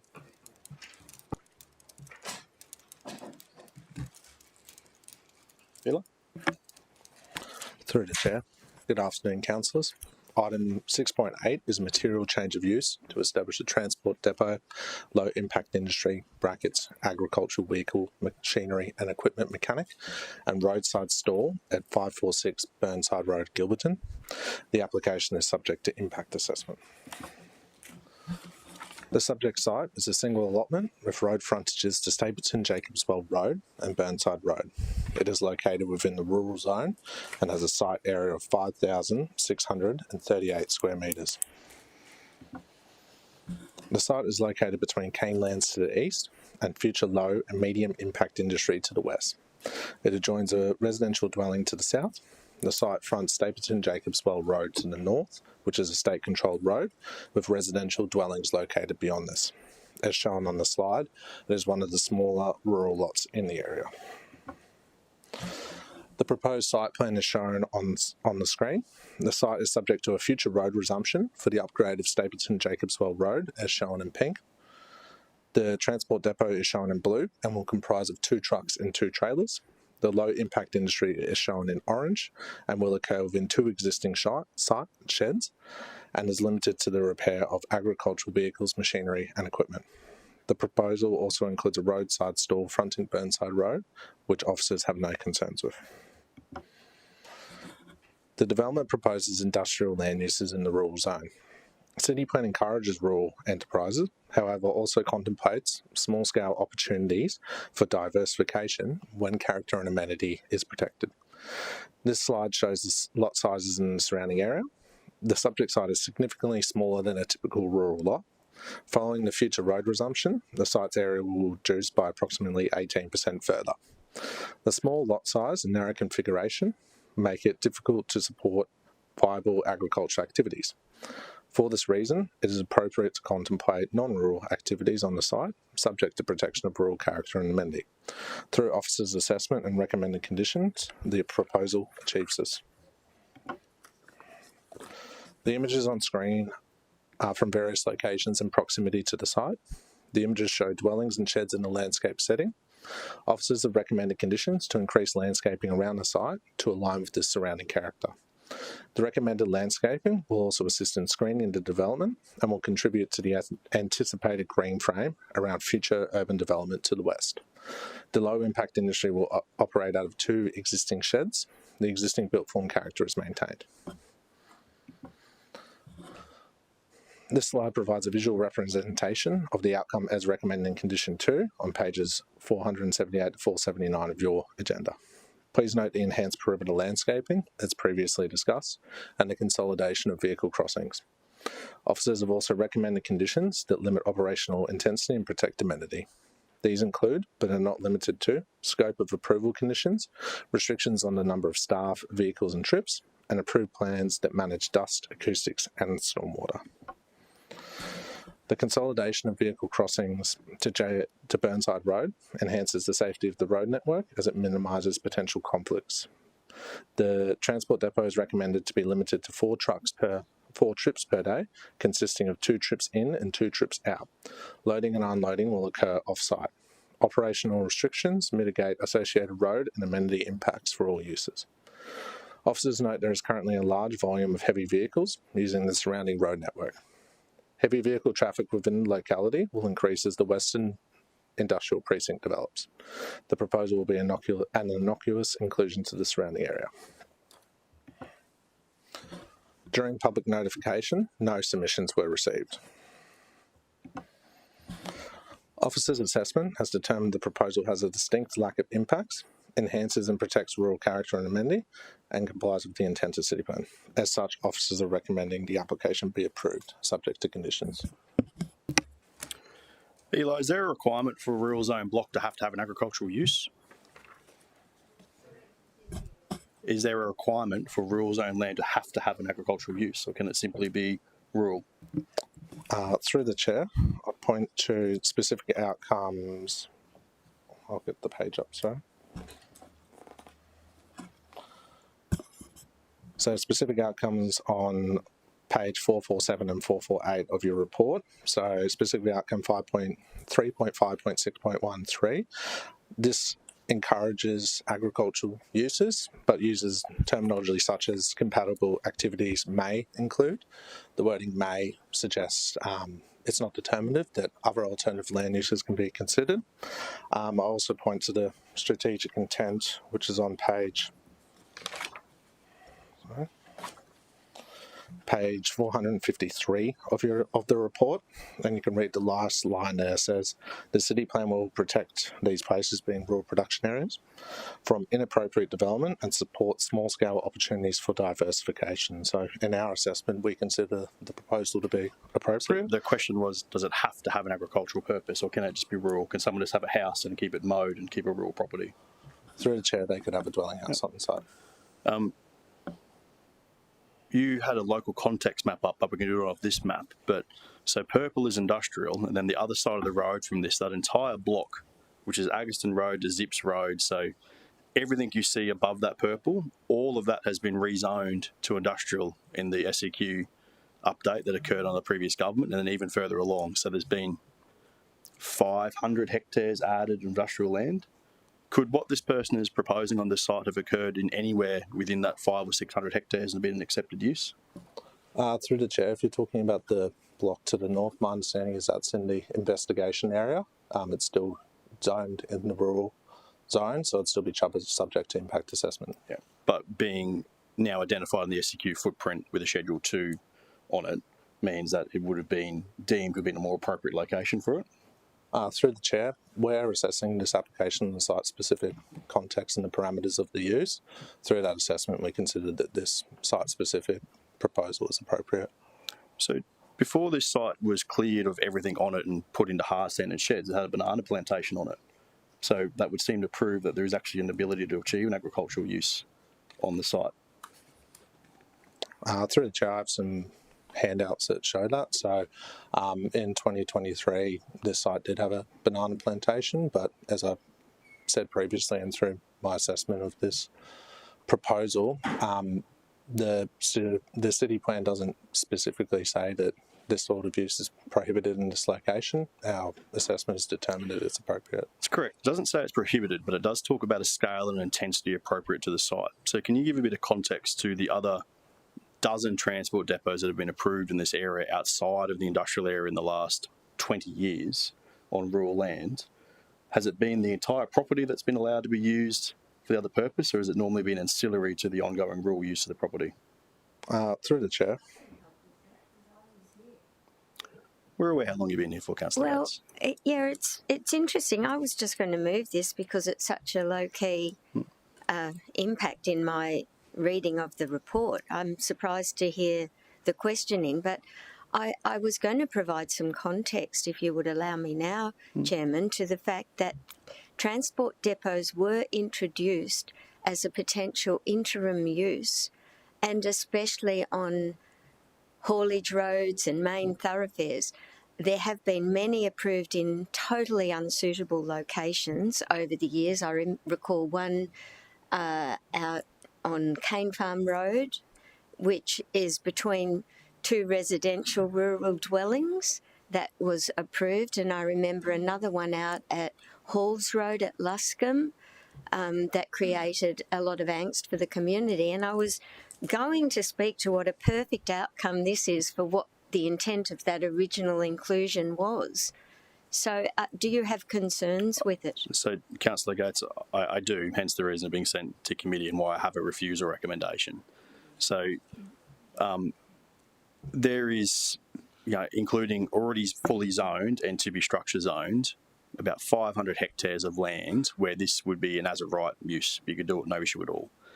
And for the last 6 years, and I know previously with your history in this area, I think the city has attempted at every opportunity to not let these things bleed further beyond the purple zoned area of what they need to. Like, we have played whack-a-mole everywhere, especially through Alberton, of trying to keep this in the industrial area as close to the industrial area as possible.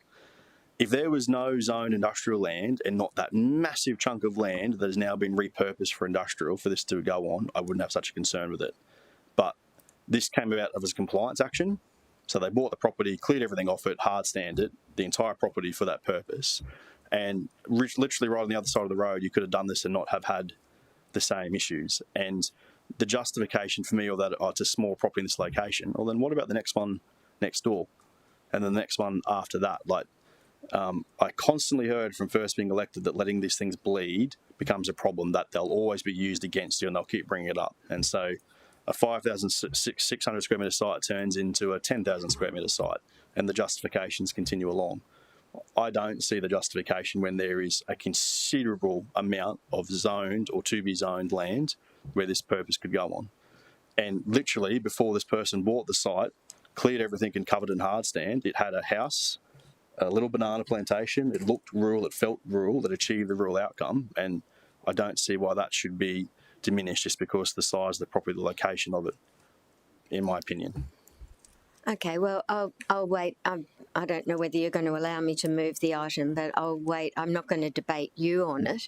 It's just that it's 2 truck movements per day and a tractor or something. And I mean, that's typically what happens in the rural domain. So, I mean, you could put forward a million arguments about land use. Like, currently it's rural, but we're looking at the Norwell Valley proposal. I mean, and this is directly opposite. It's a skinny site with a big land resumption. I'm quite baffled by your approach here.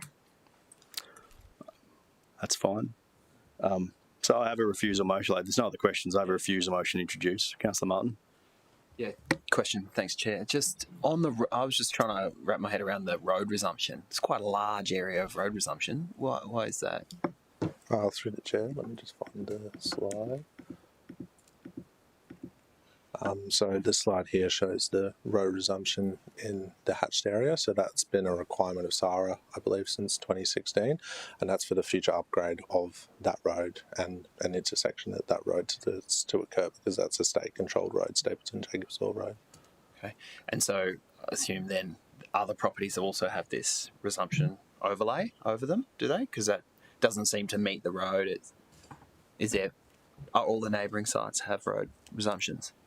Through the chair, I didn't check the road resumptions of the neighbouring lots. Okay. No, the truncation is just for the intersection at this stage. The road resumptions for a future duplication of Stapleton Road haven't been done by the state yet. Yeah. I have a question too. I think you said, so this is rural, but it's not prohibited, this land use, is that correct? Through the chair, so the land uses are all subject to impact assessment. Yeah. So as with any impact assessable application, they have the rights to lodge an application and us assess it. Yeah. And to Councillor Hamill's point about neighbouring sites, because I guess, patterns of behaviour are always of concern. Do you have the neighbouring sites? Like, I thought it was a big one next door, not a little one, or are there multiple little ones like this? In terms of, so just to clarify, do you mean in terms of surrounding sites that have industrial uses, or do you mean just the lot size? Lot size to the point where Councillor Hamill raised around, well, if it was this one and then perhaps the next one and the next one, that it's a pattern of use. But I'm just seeking to understand, this was quite good. But I'm thinking to the west, I assume. What are those lot sizes? Are they small like this one, where we will start to see a whole industrial area, or are they large rural? Because I'm keen to understand, is this an outlier? Obviously, the purple's industrial zoned already. Yep. The other properties, which is Agustin Road, are all 5-acre blocks and 10-acre blocks, and then it goes in the 20-acre blocks. So larger than, not little like larger this. than that. So all the ones to the north, that with the green dots, they're all rural residential. They're all got houses on them. Right. Okay. Thanks. Councillor Wilkinson showed me. So the one to the right is large. Probably to the south, where that purple is small, like this one. So I suppose I'm interested in that view. Do you think by approving this might set a pattern, given the lot size in the outside the purple?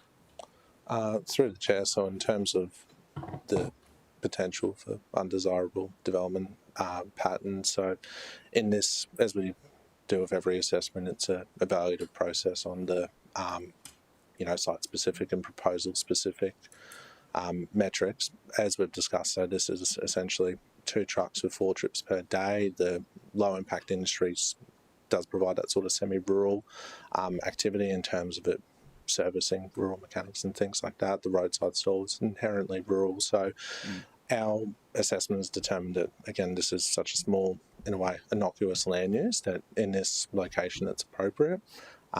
If a future application was lodged on another site, then we'd have those same sort of considerations, but in this specific context, it's considered a Thank you. Councillor Curtis. Thank you, Chair. And I'm quite interested in the insights that you bring in terms of previous assessments that you sort of described as showing as like a disciplined approach to try to not see this type of outcome. Again, it will need to be a question on notice, but would councillors please be able to get access to previous assessments where we haven't approved an application of this style in the rural zone around this area, so we just get an idea of the pattern that was occurring previous to this assessment. Thanks. You could say not just the ones that were refused. We've approved plenty, like we've approved more than we've refused, but all the ones that we've approved have been where the rural use remains the predominant land use, and the transport depot low impact is the ancillary use. Councillor Gates. By officers, because I clearly remember that not to be the case, that they were approved as primary operations in many instances after the introduction to the 2016 scheme. Through you, Mr. Chair, look, we have a number of approvals within this particular large location, and there's some refusals as well. I don't want to get into the specifics of each because every application is on an evaluative process. We have to look at the merits and the specifics of each application. So Mick and I are loath to, I suppose, respond to you with applications that we've historically approved or refused. I would like to reiterate that it's an evaluative process, and as Eli has said, this is an extremely small, narrow site that is in a very, very low scale intensity. and subject with conditions that also limit the parameters to what is a very, very low intensity. For the merits and for the specifics of this application, that is our recommendation. So yes, happy to provide you with the context of previous applications, but we're not really gaining what the relevance of why you're wanting that, because it's an evaluative process. There's no other questions. I've got a change recommendation for refusal to introduce.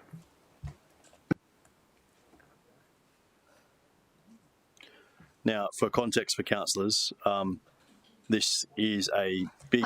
I tried to move it. The chair didn't accept it. I can either do it as a foreshadowed and we go through it, or we just get to it. Well, you could have done yours as a foreshadowed too.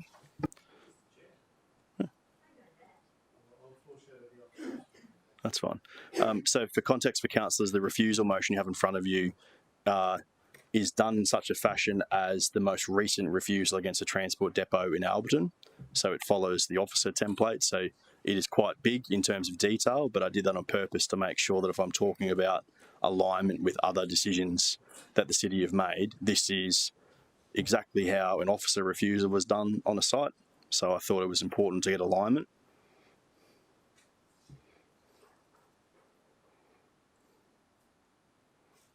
And I just noticed in number 1, can we delete the at? It just doesn't read properly. Right, so it's after roadside store, just delete at.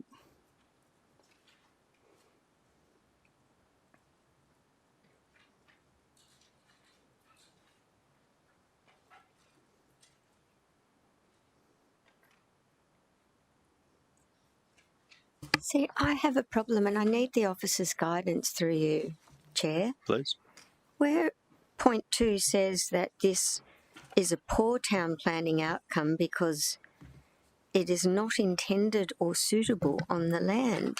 But I clearly recall it was brought in as an intended use, as a transition for people that might be in the rural domain, so they could get some value from their land before it perhaps became industrial, or as a use that if it was under 10 vehicles, wasn't it, that it was acceptable? And we've got 2 vehicles here. So officers can't talk to my recommendation as such, but they can provide what the assessment benchmarks are. Through you, Mr. Chair, obviously we haven't had time to go through these, but just reiterating and looking at the question that you've raised, Councillor Gates, I draw your attention to page 461. The purpose of the rural zone actually does provide opportunities for non-rural uses that are compatible with agriculture and matters of environmental significance, where the uses do not compromise the long-term use of the land for agricultural purposes. So, in answer to your question, in our opinion, as long as the proposed use doesn't threaten I suppose the rural character or the agricultural viability of an area, we're of the opinion that there is no prohibition, and that it's an applicant's prerogative to lodge an application and have it assessed under the city plan. And in regard to that, the viable agricultural pursuit, I'm gathering from the report that the tiny size of this allotment would not, after the road resumption, would probably limit any viable agricultural activity on the site. Correct. Thank you. Roger, is there a reason that an intensive horticulture use couldn't occur on the site? Through you, Mr. Chair, I'll straight bat. The applicant has lodged an application for a small-scale transport depot and a light industry, in brackets, rural agriculture support. That is what we've assessed. Assessing officers consider... Roger, I've heard that, but so to be clear, the question you asked was, could any agricultural thing happen on the site? And you indicated no, but could an intensive horticulture occur on the site? Well, through you, Mr. Chair, it's not what the application is. I'm not an intensive horticultural expert, I don't know, but officers think that with road resumption coming, it's going to be extremely unlikely that there'll be a viable agricultural use on this site.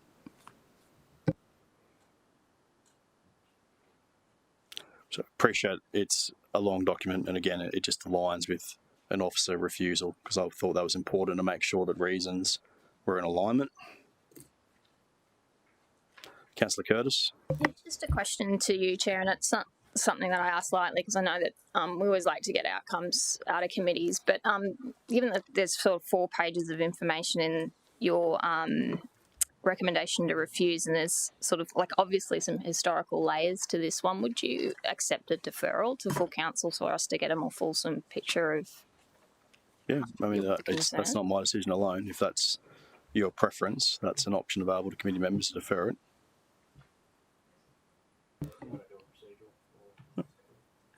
Okay, a procedural motion for deferral to full council.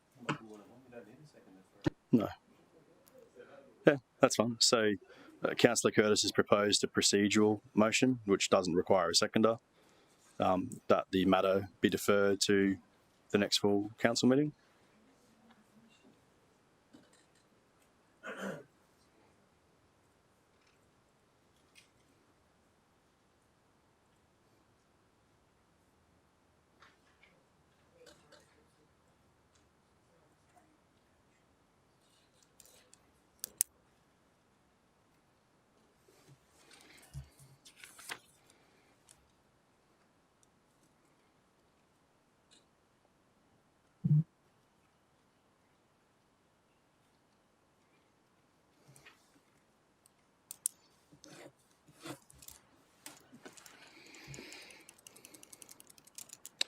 All those in favour of the procedural motion? Against? In favour of the procedural motion? Against? Motion carried. 6.9. Mr. Chair, just before, sorry to interrupt, is there any expectation from the committee that officers undertake any actions between now and full council for this? Through you, Chair. Yeah, some clarification of the officer's view on the refusal motion, just to make sure it's simple. And then once I've read through it, clearly I'll put through some specific questions. Yeah, I'm confident it's lawful, but so confirming it's lawful in the way it's put together, and the information that Councillor Curtis sought in terms of the. Now that I've got a better understanding of that, I'll refine my questions and I'll make sure they're provided to officers. Very good. Okay, so 6.8 is deferred. 6.9, we're down to Coolangatta in the deep south, where the eagle will soar again soon.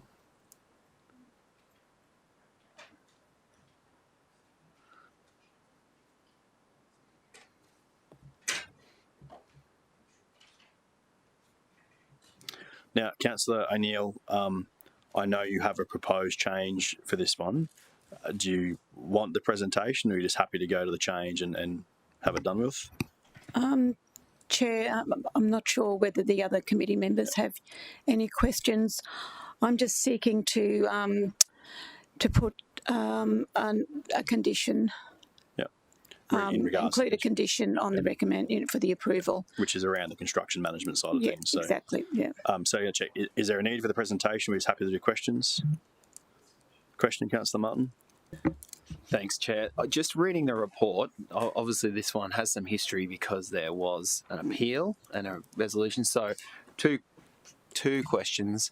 Just making sure, like when I looked at the renders of the original and then what was agreed, it feels like what is proposed now looks awfully like the original one that was appealed. So I'm just seeking some comfort in that we're not undermining any sort of legal proceedings. Through the chair, I think it'd first be beneficial to quickly run through the history on this as a quick summary of section 3.1 of the agenda report. So during the course of the appeal, the co-respondent, who was the original developer, elected to make a minor change to the subject other change application. The primary changes sought as part of that minor change were removal of level 13, which resulted in the reduction of 15 11 to 14 stories. In terms of building height, that was 48.5 down to 44.65.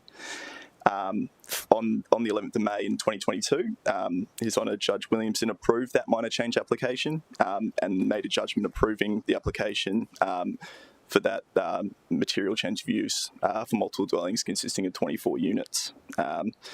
Notwithstanding the previous outcome endorsed by the Planning Environment Court, which was to the consent of both the parties involved, the applicant, being the new penthouse owner, has a statutory right under the Planning Act to lodge this change application for the proposed development, and equally council has an obligation of the Planning Act to assess and decide that application accordingly. Now, in terms of the outcomes of that previous appeal and potentially reversing those, as mentioned, during that previous appeal, the developer chose to make a minor change to reduce the building height.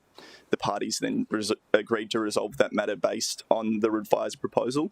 As a result, the Planning Environment Court did not assess the original approval, the original development against the city plan. Because of this, officers consider that the current change application does not overturn or conflict with any previous court decision, as the court did not make a formal merit-based ruling on the original proposal. I'm sure that clarifies it. No, it does. So there was no P&E decision. It seems like there was some sort of mediation and some sort of agreement. So there was a settlement. There was a deed settlement between two parties, but it was between two individuals, and one of those individuals is now sold out of it. So the settlement is no longer valid. So the deed is no longer binding because one of the parties has sold. Officers can answer that. Yes, that is the legal standing. Is the settlement was between two individuals, and as one of those is no longer involved, that settlement no longer applies, and the application can be assessed as new. Yeah. And my last question, so that new structure is classified as a story, the top level? Okay, thanks. Councillor O'Neill. Thanks, Chair. And notwithstanding that I believe that the body corporate has given permission for this application to come forward, I just believe that some sort of protection and some sort of assurance to the residents of that building should happen with a well, I think it's called a service management plan. I'm not sure how enforceable it is. That's up to the officers, but I think this is a reasonable condition to put in because there will be some moving of plant on the roof. There will be a swimming pool placed on the roof, and that's going to mean quite a bit of construction work. So I just want to make sure that the residents who are living in that building now and also the neighbouring residents who've also been through the construction of that building are safeguarded as much as possible, and all the conditions are put in place. So, Councillor O'Neill, do you wish to introduce that, move the item? Yes, I do. I'd like to move it with the condition on the where it was on the screen. Sorry. Right. Councillor Gates is happy to second. Councillor O'Neill, you've run through it a little bit of detail, but do you want to open debate and just run through a bit more detail of what your condition does and achieves? Yeah. Thanks, Chair. As I said, I really, really believe that this condition will help ensure that the residents who are now living in this building, that any of the construction that happens will be monitored under a service management plan, and especially with the relocation of plant and equipment. Also, the nature and timing of the works. I've actually asked that the developer must notify all residents and the body corporate in writing at least 28 days prior to the commencement of works, and that notification must include the timing, the expected impacts with building services and access, and any anticipated interruptions and their duration. And they should also supply a contact person for inquiries and complaints. So I'd ask that that the committee support me in including this condition with the approval. Speaker against the motion? Councillor O'Neill, do you wish to close it all? In that case, we'll take the vote. All those in favour? Against? The motion's carried. Very good inclusion, Councillor O'Neill. That moves us to item 610. The fact there is a 610 in the first place is a problem.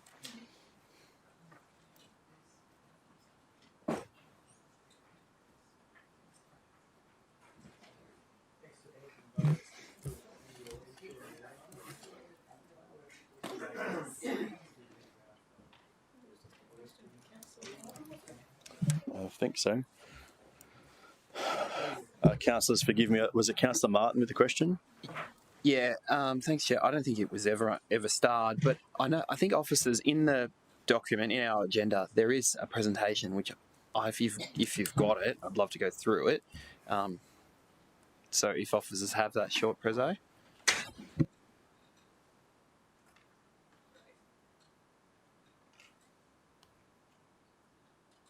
Good afternoon, Chair and Councillors. This report provides a monthly update on the new planning scheme program, including progress across policy development, engagement and neighbourhood planning. Since the April update, we've continued to progress drafting and mapping, aligned with the LGMS alongside engagement with the state and our other advisory and reference groups. We held a councillor workshop on the 27th of April, which focused on the built form and transport. As you'll be aware, this is a large and complex program, and significant progress has been made across all the policy areas. We have a large number of policy positions that have been finalised and progressing through the drafting and as going out through the engagement through our reference groups. You will see there's a number of policy areas identified as off track and at risk. These remain the same as they were at April. We identify that during the process that we have underway, we have an intensive period of engagement to support the finalisation of those policy matters that are off track. Our focus at this point in time is making sure that we have a quality drafting as we proceed through to the state interest review. As identified in the report for this month, we've got an engagement that is now becoming a more active part of the program, following Council's imposition of approval support for the LGMS. As part of the process, we've launched the Have Your Say platform. We've undertaken pop-up engagement and target activities with councillors and our advisory and reference groups. This part of the process is about improving planning literacy and helping the community to understand how the planning framework works and what it means. This phase is about building understanding and preparing the community for informed participation in the statutory consultation in 2027. You'll also note that in the report this month we have an update on the neighbourhood framework. As you'll be aware, Council recently endorsed the project plan to recommence the neighbourhood planning along the Broadbeach to Burleigh Heads corridor. As part of that work, we commenced engagement on the 21st of April in the corridor, which included a survey, interactive mapping and the establishment or the ongoing work to establish the community reference groups. This is a step in working up the final planning for the neighbourhood corridor. Neighbourhood planning to enable more localised planning outcomes. In closing, the program continues to progress across all work streams, with engagement and neighbourhood planning now becoming more active in the program. The recommendation today is to note the update to the program and also to note the update on the neighbourhood framework. Questions? Any questions? Thank you. Thanks for that. So in the report and on the overview, quite a lot of, I guess, a growing list of policy areas is flagged in the report as off track.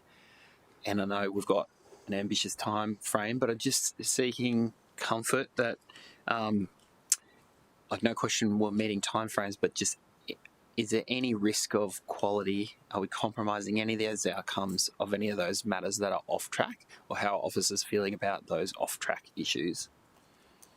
As I've identified in the previous slide, we are working towards finalising all those processes, and we have a program in place to continue and intensify that period. So we're doing the best we can to get the drafting to a point where we're satisfied with the quality. And if there's any concerns with quality, will officers flag that with committee and council, please? Through the chair, yes, we will. Yeah. Right.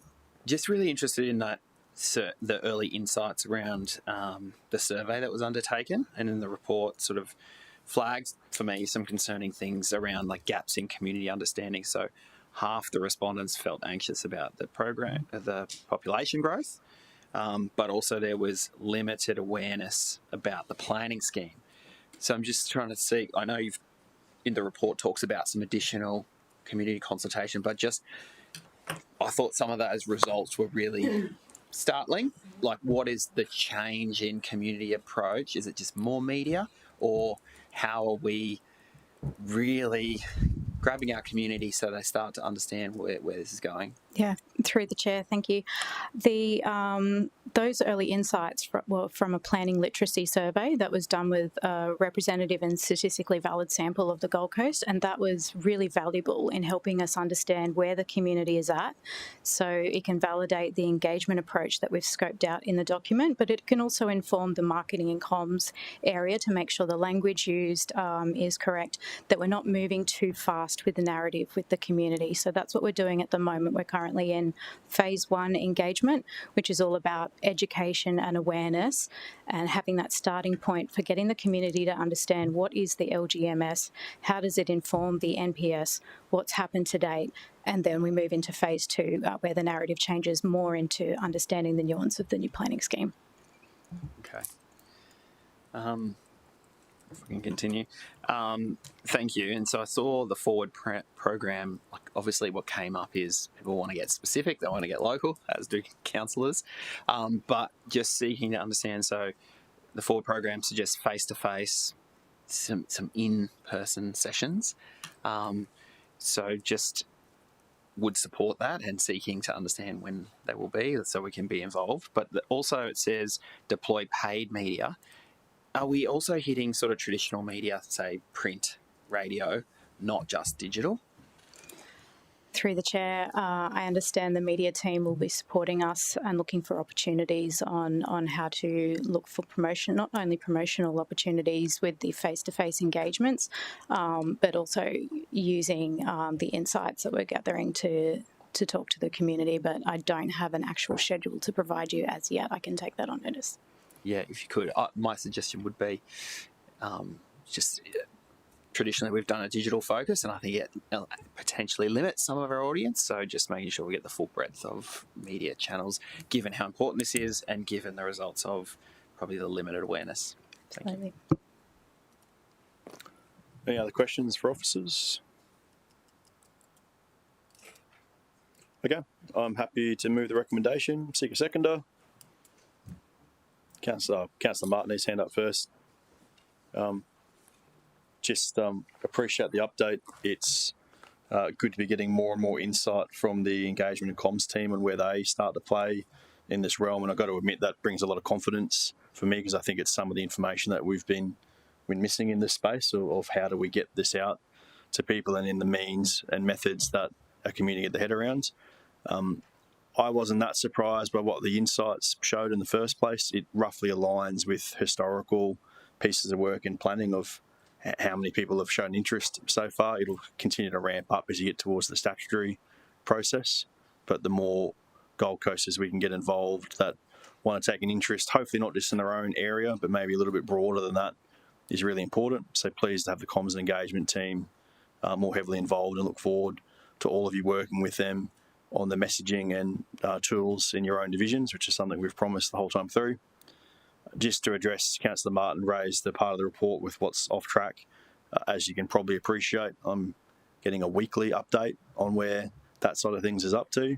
I take a lot of confidence from the feedback I'm getting from Alicia and the team of what plans are in place with those policy areas. A fair chunk of that is to do with understanding where the state may sit on certain things. So there's a lot of work we can do while those things show us off track. But as we approach towards the end of the year, the criticality of some of those will become more important. To your point, Councillor Martin, if there is one of those areas or several of those areas where, for whatever reason, timing has become a problem, then that will be something to consider at the time. But right now, I'm confident of what we're hearing back and what the work is in place for those areas. As always, thank you to the team of people both here and back over at Waterside and the consultants who work on the planning scheme. It's a big resource, labour intensive effort. And again, thank councillors that are getting along to the workshops. That early direction from councillors and early input from councillors is really important. So just encourage you that I think we're up to workshop 8 or 9 coming up. There is a lot more of them to go. As many councillors at those workshops, preferably all councillors at that workshop, is really important, because resourcing to come and do one-on-ones with everyone afterwards is not an option. These things need to be approached as an elected group as much as possible, and then the nuance in your divisions less so where we can. Close debate with that. All those in favour? Against? Motion carried. Councillors, I am not aware of any general business items, so I will close the meeting at 13:06. Thank you.